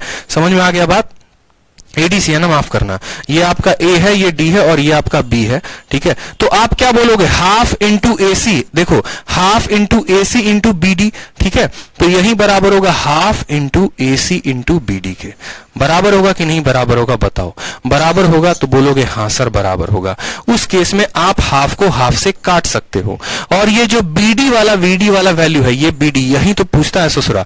तो पॉइंट नंबर 3 यहां डाल सकते हो कि जो ये बीडी का मान होगा, जो ये बीडी का मान होगा A B into B C, A B into B C, A B into B C, और इसको भाग कर देंगे बड़े वाले बेस के साथ, एसी के साथ। या आप ऐसे याद कर सकते हो, इसका परपेंडिकुलर इसका बेस, इसका परपेंडिकुलर इसका बेस, दोनों का गुना जो है वो बराबर होगा, ठीक है। ए बी बी सी बराबर होगा हमारे एसी इंटू बीडी के, बीसी का स्क्वायर सीडी इंटू एसी और एबी का स्क्वायर हमारा हो जाएगा AD into AD into DC नहीं होगा, यहां पर माफ करना, एडी इंटू यहां पर यहां करेक्ट करो, एडी इंटू हमारा एसी होगा ना, ठीक है।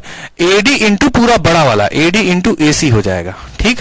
जैसे बीसी का स्क्वायर बराबर होगा छोटा इंटू बड़ा, उसी तरीके से एबी का स्क्वायर बराबर होगा छोटा एडी इंटू पूरा का पूरा बड़ा, ठीक है। तो पॉइंट नंबर 3 भी साबित हो गया। कैसे साबित हो गया? इसका और इसका प्रोडक्ट बराबर होगा इसका और इसके प्रोडक्ट के।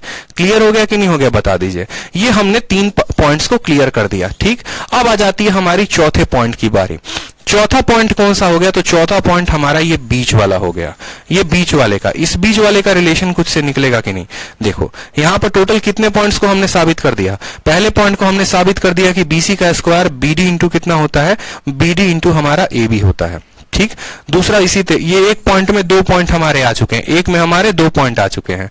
दूसरा पॉइंट हमने यहां पर देखा है कि BC into AC, BC into AC बराबर हो गया हमारे CD इंटू AB के। ये भी पॉइंट हम लोगों ने क्लियर कर लिया, ठीक है। ये भी पॉइंट अब हम लोगों ने क्लियर कर लिया। अब हमारे बच गए ये भैया 2 पॉइंट। अब ये 2 पॉइंट को कैसे क्लियर करोगे? CD का स्क्वायर जो होगा वो बराबर होगा BD इंटू AD के, ये पॉइंट, और 1 अपॉन CD का स्क्वायर बराबर 1 अपॉन बेस और 1 अपॉन ये जो कि मेन है। अब ये दोनों पॉइंट को साबित करने के लिए आपको फर्दर और सिमिलैरिटी लगानी पड़ेगी, ठीक है। और फर्दर सिमिलैरिटी लगाकर इस पॉइंट्स को कंफर्म करना पड़ेगा, जिसके लिए फिर जो है आपके 5-10 मिनट लग सकते हैं, ठीक है। बिल्कुल। अब यहां पर जब BD का स्क्वायर देखोगे तो देखो यहां से एक रिलेशन निकालना पड़ेगा आपको BD का, और BD की वैल्यू इतनी आएगी। फिर एक और रिलेशन यहां से BD का निकालना पड़ेगा, उसकी वैल्यू आएगी, और दोनों का फर्दर क्लैरिफाई करोगे तो आपको पता चलेगा। तो आप सीधा का सीधा बाकी 2 को एज इट इज याद कर लो, उसका प्रूफ जानने का आपको जरूरत नहीं है, ठीक। बाकी 2 क्या होता है? B से लेकर D तक का, B से लेकर D तक का, और फिर एक बार और B को D के साथ गुना करते हैं, B से लेकर D तक, और फिर B से लेकर D तक। ये बराबर होता है A से लेकर D तक, ठीक। और ये बराबर होता है D से लेकर C तक। आप ऐसे याद कर सकते हो कि एक बार BD लिया तो इस BD के बराबर आ गया AD, ये BD AD। फिर एक बार और BD लिया, ये बराबर आ गया DC DC। दोनों को गुना कर दिया तो हमें पता चल गया कि BD का स्क्वायर बराबर क्या होता है? AD इंटू DC होता है। ये पॉइंट नंबर क्या आ गया? 4 आ गया। और पॉइंट नंबर 5 क्या होता है? पॉइंट नंबर 5, इस बात को ध्यान रखिए कि ये जो BD है ना, ये BD यानी 1/BD का स्क्वायर बराबर 1/AB का स्क्वायर और जमा 1/AB का स्क्वायर जमा 1/BC का स्क्वायर, 1/BC का स्क्वायर। ये 5 पूछे जाते हैं। इसके ऊपर भी सवाल आते हैं, बहुत ज्यादा आते हैं, ठीक है। बिल्कुल ठीक। तो पांचों पॉइंट एक बार दोबारा से लिख दे रहा हूं, यहां पे दोबारा से समझा दे रहा हूं, और फिर उसके ऊपर क्या क्या क्वेश्चंस आए हैं उन सभी सवालों को हम देख लेते हैं। असल में सवाल बनता किस पर है? तो सवाल ये BD को लेकर बनता है। यही BD आया और जिंदगी तबाह कर दी इसने सबकी, तो इसी के ऊपर सवाल बनता है। पांचों एक बार मैं यहां पर लिख रहा हूं और दोबारा आप लोग जो है अपने पास नोट डाउन करेंगे। आप चाहें तो इसको ABC का भी नाम देकर कर सकते हैं कि ये हमारा A है, ये हमारा B है, ये हमारा C है, और ये जो बना है ये मान लो P नाम का कोई परपेंडिकुलर है, ये P है। आप ऐसे भी याद कर सकते हो। तो आपने पहला पॉइंट देखो, आप ऐसे भी याद कर सकते हो, और ऐसे नहीं याद करना चाहते तो आप यहां पर पॉइंट वाइज भी याद कर सकते हो। देखो तो पहला पॉइंट आपने सीखा B से लेकर C तक का स्क्वायर। तो B से लेकर C तक का स्क्वायर, देखो इसका स्क्वायर बराबर होगा ये छोटा इंटू बड़ा के। तो क्या बोलोगे? BC का स्क्वायर बराबर CD इंटू AC। ये हो गया पॉइंट नंबर 1, ठीक। और दूसरा पॉइंट, चलो उसी तरीके से AB का स्क्वायर क्या होगा? AB का स्क्वायर बराबर होगा किसके? छोटा AD। साथ साथ याद करते चलो, लिखते चलो AC, ठीक है। पॉइंट नंबर 3 हमने क्या सीखा? पॉइंट नंबर 3 हमने सीखा ये जो BD का स्क्वायर है, ये जो BD का स्क्वायर है ये बराबर होगा हमारा एक बार AD और दूसरा बार क्या होगा? DC के, ठीक। पॉइंट नंबर 4 हमने सीखा, वो हमने सीखा AB into BC, AB into BC, ठीक है, बराबर होगा किसके? तो बराबर होगा AC इंटू BD के, बराबर होगा AC इंटू BD के। और पॉइंट नंबर 5 जो हमने सीखा कि BD का स्क्वायर का क्या होगा? इनवर्स बराबर होगा 1 अपॉन AB के स्क्वायर के और 1 अपॉन AC के स्क्वायर, सॉरी 1 अपॉन AB और 1 अपॉन BC के स्क्वायर के। यानी आप ऐसे समझ लो परपेंडिकुलर का, सॉरी यहां पर ये है ना, ये इसका परपेंडिकुलर है, इसका स्क्वायर बराबर इसका और इसके का स्क्वायर के सम के। ये 5 पांडव जितने इंपॉर्टेंट हैं, ठीक है, किसके लिए? महाभारत के लिए। उसी तरीके से ये 5 पॉइंट बहुत इंपॉर्टेंट है आपके राइट एंगल ट्रायंगल में। जबरदस्त जबरदस्त सवाल आते हैं इस 5 पॉइंट पे, ठीक है। पांचों पॉइंट को क्लियर किया गया। अब सवाल में आ जाइए, एग्जाम्पल ऐसे फर्जी है, इसको हटाओ। ठीक है, आ जाओ एग्जाम्पल नंबर 2 में। एग्जाम्पल नंबर 1 फर्जी था। एग्जाम्पल नंबर 2 में क्या कहा गया है? कहा गया है एक ट्रायंगल एबीसी है, एक ट्रायंगल एबीसी है। ठीक है, राइट एंगल पढ़ रहे हैं तो हर जगह राइट एंगल ही बनाएंगे। एबीसी नाम का ट्रायंगल दिया गया है हमें, और क्या कहा गया है? एंगल बीएसी का मान, एंगल बीएसी का मान 90 डिग्री है ना, तो इसको बी रखो, इसको ए रखो और इसको सी रखो, और ये मान को कितना बना दो? 90 डिग्री बना दो। सवाल में बोला गया है यदि एडी मुझे लग रहा है परपेंडिकुलर, यहां परपेंडिकुलर है। ठीक है, यहां से ए और डी नाम का बंदा जो है इसके ऊपर परपेंडिकुलर है। बीडी का मान हमें दिया गया है, किसका मान दिया गया है देखेंगे, बी से लेकर डी तक का मान 3 दिया गया है, और सी से लेकर डी तक का मान 4 दिया गया है। हमसे एडी का मान पूछा, बताइए एडी का मान कितना होगा? एडी का मान बताइए कितना होगा?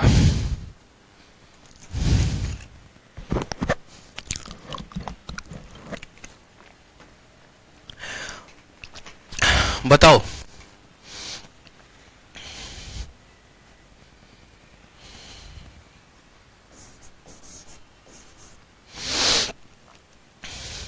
ठीक है, यहां पर हो जाएगा एडी का स्क्वायर, हमने पढ़ा है एडी का स्क्वायर बराबर होता है बीडी के। ठीक है, प्रॉपर्टी लिखते चलेंगे और इंटू सीडी के, यानी हम ये कह सकते हैं कि एडी का स्क्वायर बराबर 3 इंटू 4 12 के।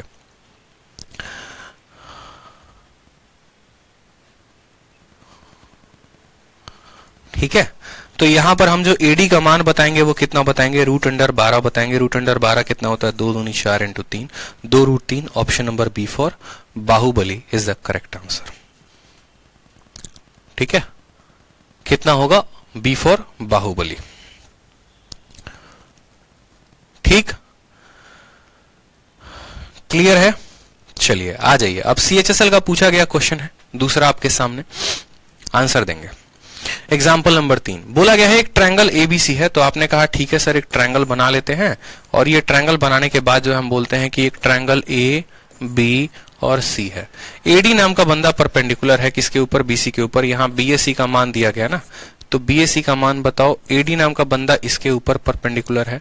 सवाल में बोला गया है कि एबी का स्क्वायर और एसी का स्क्वायर, क्या बोला गया है? एबी का स्क्वायर, ठीक है देखते चलेंगे, एबी का स्क्वायर और बट्टे में, ठीक है, किसका? एसी का स्क्वायर का जो मान होगा वो कितना होगा? ये भी बड़ा अपने आप में एक जबरदस्त पॉइंट है, जो स्टूडेंट ध्यान रख लेगा समझ लो कि उसकी भी नैया पार हो गई। ठीक है, ये भी इसके ऊपर सीधा सीधा सवाल पूछा जाता है, इस बात को ध्यान रखो। तो क्या बोलोगे? बोलोगे एबी का स्क्वायर बराबर बीडी इंटू बीसी। क्या बोलोगे? BD into BC. ठीक है, उसी तरीके से ए से लेकर सी तक का square CD into BC. CD into कितना हो जाएगा? बीसी हो जाएगा। बीसी से बीसी खत्म हो जाएगा, तो इनका स्क्वायर का रेशियो क्या होगा? BD upon CD. क्या हो जाएगा? BD upon CD. Point number D क्या हो जाएगा? BD upon CD is the correct answer. Option number D for दिल मांगे more is the correct answer. ठीक है, यानी यहां पर हम एक और पॉइंट ऐड कर सकते हैं, और वो पॉइंट हमें क्या ऐड करना है? वो पॉइंट हमें पॉइंट नंबर 6 के नाम से ऐड करना है। पॉइंट नंबर 6 हमारा ये कहता है कि एबी का स्क्वायर और बट्टे में बीसी का जो स्क्वायर होगा वो बराबर होगा किसके? एडी अपॉन किसके? सीडी के। अब बोलोगे सर ये पॉइंट बनाकर अलग से काहे ऐड करवाए हो? तो हम बता देते हैं, आपको पेपर में आपके क्या पूछा गया था?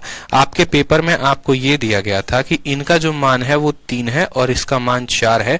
आप इनका रेशियो बताओ कि ये किस रेशियो में होंगे। ठीक है, आपको बोला गया था कि ये सवाल ए है, ये बी है और ये सी है, ये पॉइंट डी है, इसके ऊपर परपेंडिकुलर है। What is the ratio of AD? यहां पर एक का मान दे दिया गया था, यहां पर मुझे लग रहा है डीसी का मान दिया गया था, और डीसी का मान बोला गया था √7 है, तो एडी का मान कितना होगा? ये आपके सवाल का पेपर का क्वेश्चन था। अलग अलग जगह पर अलग सवाल बना दे रहा हूं। देखो पेपर में आपका क्या आया हुआ था वो देख लो। पेपर में आपका बोला गया था, पेपर में ये आपका ए है, ये बी है, ये सी है। पेपर में जो क्वेश्चन था वो ऐसे था, इसका मान हमारा 3 दिया गया है, इसका मान 4 दिया गया है, इसका मान √7 दिया गया है, और बोला गया है बताइए एडी का मान कितना होगा? एडी का मान कितना होगा बता दीजिए। ठीक है, what is the value of AD? आप क्या बोलेंगे? बोलेंगे सर एबी का स्क्वायर बटे में BC का स्क्वायर बराबर होगा AD अपॉन किसके, DC के। AB कितना है, तो AB 3 का स्क्वायर 9, BC कितना है बताइए, 4 का स्क्वायर 16 बराबर होगा AD अपॉन DC कितना है, तो √7 है। सीधा यहां लिखेंगे 9/16 √7, ये हमारी वैल्यू हो जाएगी किसकी, AD की, अगर प्रॉपर्टी याद है तो। लेकिन अगर प्रॉपर्टी याद नहीं है तो लपेटे में आ जाएंगे। ठीक है, आ जाइए एग्जाम्पल नंबर 4 में आ जाइए, पढ़िए एग्जाम्पल नंबर 4 क्या दिया गया है। एग्जाम्पल नंबर 4 में कहा गया ABC नाम का एक ट्रायंगल है, एंगल A जो है वो 90 है, A से एक परपेंडिकुलर AD ड्रॉ किया जाता है BC के ऊपर, तो इसमें से कौन सी जो दी गई स्टेटमेंट है वो करेक्ट है। तो हमने कहा ठीक है भैया बना लेते हैं। यहां पर ये हमारा पॉइंट है A B, ठीक है, एंगल A जो है वो 90 है, तो ये A हो गया, ये B हो गया, और मान लो ये C हो गया। यहां से एक परपेंडिकुलर डाले, क्या नाम दिए उसको, 90 डिग्री का, AD को बनाया और AD को 90 डिग्री दिया। बोला इसमें से कौन सा दिया गया सवाल जो है वो करेक्ट है। एक पल के लिए जब भी सिमिलैरिटी को साबित करना हो तो याद रखना कि एंगल बनाना जरूरी है। यानी यहाँ पर 90 है, थीटा है, तो ये हमारा 90 माइनस थीटा यहाँ होगा, 90 है थीटा है, तो ये हमारा 90 माइनस थीटा, ये हमारा थीटा हो जाएगा, और ये हमारा 90, ठीक है, ये हमारा कितना हो जाएगा, 90 हो जाएगा। सभी को उनको लिख दिया, देखो ये 90 था, ये थीटा, ये 90 माइनस थीटा, ये 90 था, ये थीटा, ये 90 माइनस थीटा, ये 90 है तो अगला 90, ये 90 माइनस थीटा, तो ये थीटा हो गया। सिमिलैरिटी लिखना है, ठीक है। यहां पर A शब्द के लिए इस्तेमाल किया गया है, और A किसके लिए इस्तेमाल किया गया है, तो बड़े वाले ट्रायंगल के लिए, ABC के लिए। तो बड़े वाले ट्रायंगल में A का मान कितना है, 90 है। उसी तरीके से यहां पर DAC में इस्तेमाल किया गया है, ठीक है, तो D में कितना है, 90 है, ठीक है।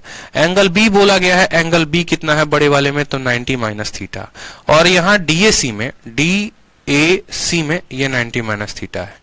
उसी तरीके से जब दो कोण बराबर होगा, तीसरा ऑटोमेटिक बराबर होगा, ऑप्शन नंबर ए सेटिस्फाई करेगा। ये 90 है तो ये 90 है, ये 90 माइनस थीटा है तो ये 90 माइनस थीटा है, दो बराबर तो तीसरा बराबर, पहला सेटिस्फाई। DAC जो है, DAC बोला गया है DBA के बराबर, DBA एक बार ये भी देख लेते हैं। तो यहां पर देखो DAC में D कितना है, 90 है, और DBA में D कितना है, तो 90 है। उसी तरीके से एंगल A देखो, तो एंगल A 90 माइनस थीटा है, और DBA में ये भी 90 माइनस थीटा है, मतलब ये भी सेटिस्फाई करेगा। यानी हम ऐसा कह सकते हैं कि जो बड़ा वाला ट्रायंगल है वो सिमिलर होगा किसके, तो वो सिमिलर होगा DAC के, और DAC सिमिलर होगा किसके, DBA के। तो ऑप्शन नंबर जो D होगा वो हमारा क्या होगा, करेक्ट। क्योंकि इसमें क्या होता है, जो बड़ा वाला ट्रायंगल होता है वो छोटे वाले के भी समरूप होता है, और बड़ा वाला ट्रायंगल इसके भी समरूप होता है। ये तीनों आपस में समरूप होते हैं, ये तीनों क्या होते हैं, आपस में समरूप होते हैं। तो सबसे बड़ा वाला इसके बराबर, ये इसके बराबर, ऐसा कह सकते हो, या ये दोनों आपस में समरूप होते हैं और बड़े वाले के, इसलिए ABC, DBA, DAC ये तीनों के तीनों क्या होंगे, समरूप होंगे। ठीक, आ जाओ एग्जाम्पल नंबर 5 में, जो CHSL का क्वेश्चन है, बनाओ एक बार बढ़िया से। क्या बोला गया, बोला गया एक ट्रायंगल ABC है, एंगल A का मान बोला गया है 90 है, तो एंगल A के मान को 90 बताओ, ठीक है।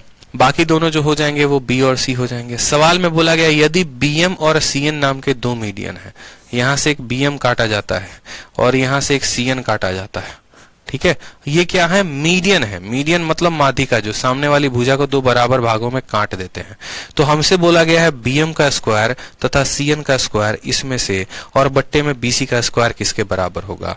ये ट्रायंगल की दूसरी important property right angle triangle की ध्यान रखो, ये शीट में आपकी दी गई है, ये शीट में आपकी दी गई है। अब यहां पर आपको जो ध्यान रखना है, प्रॉपर्टी तो यहां से भी बनेगी 3, ठीक है, यहां से भी प्रॉपर्टी आपकी बन जाएगी 3, लेकिन इंपॉर्टेंट है, देखो पता है क्या होता है, एक जनरल बता रहा हूं मैं यहाँ पे, जनरली एक बात बताऊं तो राइट एंगल ट्रायंगल में एक प्रॉपर्टी जो बनती है वो ये बनती है। राइट एंगल ट्रायंगल में एक प्रॉपर्टी जो बनती है वो ये बनती है समकोण में, जिसमें एग्जाम में ये 5 पॉइंट्स पर सवाल आते हैं, ये 5 सूत्र, ठीक है, याद रखना ये 5 पॉइंट पर सवाल आते हैं बस, ठीक। इस बात को ध्यान रखेंगे कि एग्जाम में प्रॉपर्टी बनती है ये, और इसी के दिए गए ये 5 पॉइंट पर सवाल पूछे जाते हैं। और दूसरा जो प्रॉपर्टी बनता है ना, वो हम आपको अभी मीडियन वाला पॉइंट बताने जा रहे हैं। ये वाला, इसके ऊपर भी सवाल आता है दूसरा परीक्षा में, जिसको ध्यान रखना है। इसके ऊपर भी बहुत तरह के पॉइंट्स बनते हैं, ठीक है, इसके ऊपर भी बहुत तरह के पॉइंट्स बनते हैं, लेकिन आपको सारे पॉइंट्स नहीं जानने हैं, वक्त आएगा थोड़ा थोड़ा करके जानेंगे। अभी बस एक पॉइंट को जान लीजिए, और एक पॉइंट को क्या जान लीजिए कि राइट एंगल ट्रायंगल में मीडियंस का इस्तेमाल करके क्या क्वेश्चन बनाया जाता है। राइट एंगल ट्रायंगल है, अब यहाँ एल्टीट्यूड नहीं डाला जाएगा, अब यहाँ डाला जाएगा मीडियन, ठीक है। दो बातें बनती हैं, दोनों बातें आपको फुर्सत से बताएंगे। एक बात आज बता दे रहे हैं और दूसरा बात कल बता देंगे। एबीसी हो गया, ये डी हो गया और ये ई हो गया, ठीक है। ये कोण हमारा 90 है। याद रखना एई जो है वो माध्यिका है और सीडी जो है वो भी माध्यिका है, ठीक है। यही बात यहाँ सवाल में बोला गया है, यही बात यहाँ पर सवाल में बोला गया है। तो उस केस में यहाँ पर ये माध्यिका अपनी है, उस केस में जो ये बीएम का स्क्वायर है और जो ये सीएन का स्क्वायर है, ये बराबर होगा किसके, बीसी स्क्वायर के, बताओ, ठीक है। बिल्कुल, यहां पर एक इनका रिलेशन निकलता है। रिलेशन क्या निकलता है वो समझेंगे। पहली बात देखो, पहली बात यहां से रिलेशन निकालने का तरीका क्या होगा। तो रिलेशन निकालने का तरीका देखो, जैसे मानो सबसे पहले पाइथागोरस लगाओगे, तो पाइथागोरस किस में लगाओगे, तो बोलोगे सर जो बीसी का स्क्वायर है, देखो सर बीसी का स्क्वायर जमा बीडी का स्क्वायर, बीडीसी का स्क्वायर जमा बीडी का स्क्वायर बराबर होगा किसके, सीडी के स्क्वायर के। ये हो जाता है पहला पाइथागोरस, जो किस में लगाया, तो इसमें पाइथागोरस का फॉर्मूला लगाया कि बेस परपेंडिकुलर बराबर हाइपोटेनस। अब पर इसमें लगाओ पाइथागोरस, अब जब इसमें लगाओगे तो क्या होगा वो देखो। तो जब इसमें लगाओगे तो बोलोगे सर पॉइंट नंबर 2, ठीक है। पॉइंट नंबर 2 क्या हो गया, ए बी का स्क्वायर जमा बीई का स्क्वायर बराबर होगा किसके, तो एई के स्क्वायर के, ठीक है। किसके बराबर होगा, तो एई के स्क्वायर के। अब क्या करो, 1 और 2 को दोनों को ऐड कर दो। क्या करो, 1 और 2 को दोनों को ऐड कर दो। जब आप दोनों को क्या करोगे, दोनों को ऐड कर दोगे तो क्या बन जाएगा, बीसी का स्क्वायर एबी का स्क्वायर। याद रखना, ठीक है, याद रखना एबी का स्क्वायर और बीसी का स्क्वायर, एबी का स्क्वायर जमा बीसी का स्क्वायर बड़े वाले ट्रायंगल में, एक पाइथागोरस इसमें, दूसरा इसमें और तीसरा बड़े वाले में। तो एबी का और बीसी का किसके बराबर होता है, ये बराबर होता है एसी के स्क्वायर के। ये बराबर होता है किसके, एसी के स्क्वायर के, ठीक है। तो जब हम यहां पर ऐड करेंगे तो क्या मिलेगा, बीसी मिलेगा, बीडी मिलेगा। देखते चलो क्या क्या मिलेगा, तो यहां पर एबी का स्क्वायर मिलेगा, बीसी का स्क्वायर मिलेगा, ठीक है। बीडी भी हमें मिलेगा लेफ्ट साइड में और यहां बीई मिलेगा। और राइट साइड में क्या मिलेगा, तो राइट साइड में हमें जो मीडियंस है वो मिलेंगे, यानी हमें ए का स्क्वायर मिलेगा और हमें सीडी का स्क्वायर मिलेगा। अब यहां पर ये चीज है कि पहला ट्रायंगल यहां है, दूसरा ट्रायंगल यहां है। अब इन दोनों में जरा लगाओ, तो एबी और बीसी, एबी और बीसी किसके बराबर है, एसी के। तो इसको लिख देंगे ये एसी के स्क्वायर के बराबर, ठीक है। किसके बराबर, एसी के स्क्वायर के बराबर। अब जो ये बीडी है, ये जो बीडी है, ये बीडी किसका आधा है, बताओ। ये बीडी जो है ये किसका आधा है, तो बोलोगे सर ये एबी का आधा है। क्यों, क्योंकि डी मीडियन है तो आधे में काटेगा। यानी बीडी को आप क्या लिख सकते हो, तो बीडी को लिख सकते हो बीडी एबी का आधा है। यानी यहां पर बीडी के जगह पर हम इसको एबी का आधा बना देंगे और फिर स्क्वायर लगाएंगे। जो आपने बीई लिखा है वो किसका आधा है, तो बोलोगे सर ये बीसी का क्या है, तो ये बीसी का आधा है। बराबर होगा यहां पर एई का स्क्वायर जमा सीडी का स्क्वायर के, ठीक। उसी तरीके से फर्दर यहां पर एसी का स्क्वायर देखो, इसको बोलोगे ये एबी का स्क्वायर और बट्टे में कितना है, तो 4 है। इसको बोलोगे ये बीसी का स्क्वायर और बट्टे में कितना है, 4 है। एबी का स्क्वायर बट्टे 4, बीसी का स्क्वायर बट्टे 4। क्या इसका 4 कॉमन लिया जा सकता है, तो बिल्कुल इसका 4 कॉमन लिया जा सकता है, ठीक है। ये बराबर होगा किसके, तो ए के स्क्वायर जमा सीडी के स्क्वायर के। अब एक और लाइन लिखेंगे यहां पर, एसी का स्क्वायर, एबी और बीसी, एबी और बीसी किसके बराबर है, एसी के स्क्वायर के। तो एबी और बीसी को हम दे देंगे एसी का स्क्वायर बट्टे में 4 बराबर होगा ए का स्क्वायर और बट्टे में सीडी के स्क्वायर के। जो लास्ट लाइन बनकर आएगा 4 एकम 4 और 1 5, तो यहां पर हम कहेंगे 5 times of A C square, ठीक है। यहां पर क्या करेंगे, 4 एकम 4, 5/4, इसको लिख सकते हैं ना 5/4, ठीक है। 5/4 ए सी स्क्वायर बराबर ए स्क्वायर प्लस सीडी स्क्वायर। तो यहां पर जो बनता है वो ये बनता है कि एसी के स्क्वायर का 5 गुना बराबर होता है 4 गुना किसके स्क्वायर के, तो ए स्क्वायर प्लस CD स्क्वायर के। ये पॉइंट हम लिख सकते हैं। ये पॉइंट जो है ये हमारा फाइनल कंक्लूजन आता है। फाइनल कंक्लूजन क्या आता है कि जो बाहर वाला है, ठीक है, जो ये बड़ा वाला है, इसके स्क्वायर का 5 गुना बराबर होता है AE और BD के स्क्वायर के 4 गुना के। या यहीं पर ये सवाल भी पूछ दिया जाता है, ठीक है, यहीं पर सवाल पूछ दिया जाता है कि हम अगर करते हैं मान लो AC का स्क्वायर, ठीक है, और यहां पर लिखते हैं यहां पर AE का स्क्वायर और जमा, ठीक है, किसका स्क्वायर, तो CD का स्क्वायर, तो इनका जो रेशियो होगा वो कितना होगा। AC स्क्वायर को AE और CD के साथ भाग करेंगे तो ये रेशियो हमेशा 4/5 होता है। आप ऐसे भी ध्यान रख सकते हो कि भैया यहां पर 2 संख्याएं हैं तो ये बड़ा होगा और ये एक संख्या है तो छोटा होगा, ठीक है। तो आपको पेपर में बस इतना पॉइंट ध्यान रखना होता है, और वो पॉइंट क्या होता है, वो पॉइंट बस ये होता है कि आपको राइट एंगल एक ट्रायंगल दे दिया जाता है और वहां पर कहा जाता है कि ये आपकी 2 माध्यिकाएं हैं, एक माध्यिका ये हो गई, दूसरी माध्यिका ये हो गई। इस माध्यिका में आपको ये बोला जाता है ये A है, ये B है, ये C है, ये D है और ये E है। यहाँ पर ये जो है मीडियन है, यहाँ पर ये मीडियन है। तो आप चाहो तो या तो इसको ऐसे ध्यान रख सकते हो कि हमको AC के स्क्वायर का 5 गुना, AC के स्क्वायर का 5 गुना बराबर होगा 4 गुना किसके, दोनों मीडियन के स्क्वायर के जोड़ के, यानी AD का स्क्वायर और जमा किसका, CE के स्क्वायर के। बस ये पॉइंट ध्यान रखो, बात खत्म, कि इसका 5 गुना इनके 4 गुने के बराबर है। ये सबसे बेस्ट पॉइंट होता है, ठीक है। अब आगे जब चलोगे ना माय डियर, तो आगे मेंस में एक और टफ क्वेश्चन यहां से बना दिया जाता है, और वो क्या किया जाता है, इसको जोड़ दिया जाता है, ये DE को जोड़ दिया जाता है। अब DE को जोड़ दिया जाएगा ना, तो समझना मेरी बात को, DE को जोड़ा जाएगा तो क्या होगा, DE को जोड़ने पे बड़ा खतरनाक रिलेशन बनता है। जैसे तुम्हारा D मिड पॉइंट है वैसे E मिड पॉइंट है, तो जो DE होगा वो किसका होगा, वो AC का आधा होगा, ठीक है।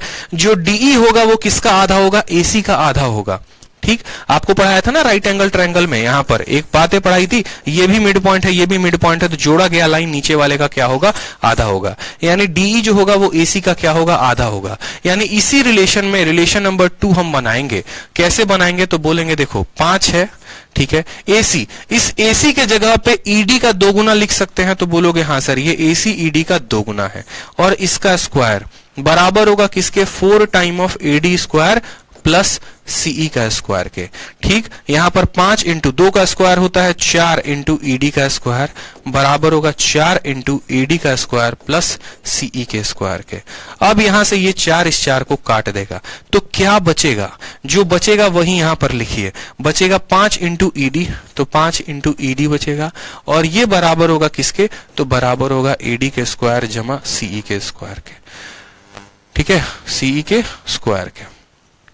क्लियर हो गया, समझ में आ गया बात। तो हमें यहां से सिर्फ 2 पॉइंट अपने लिए निकालना है।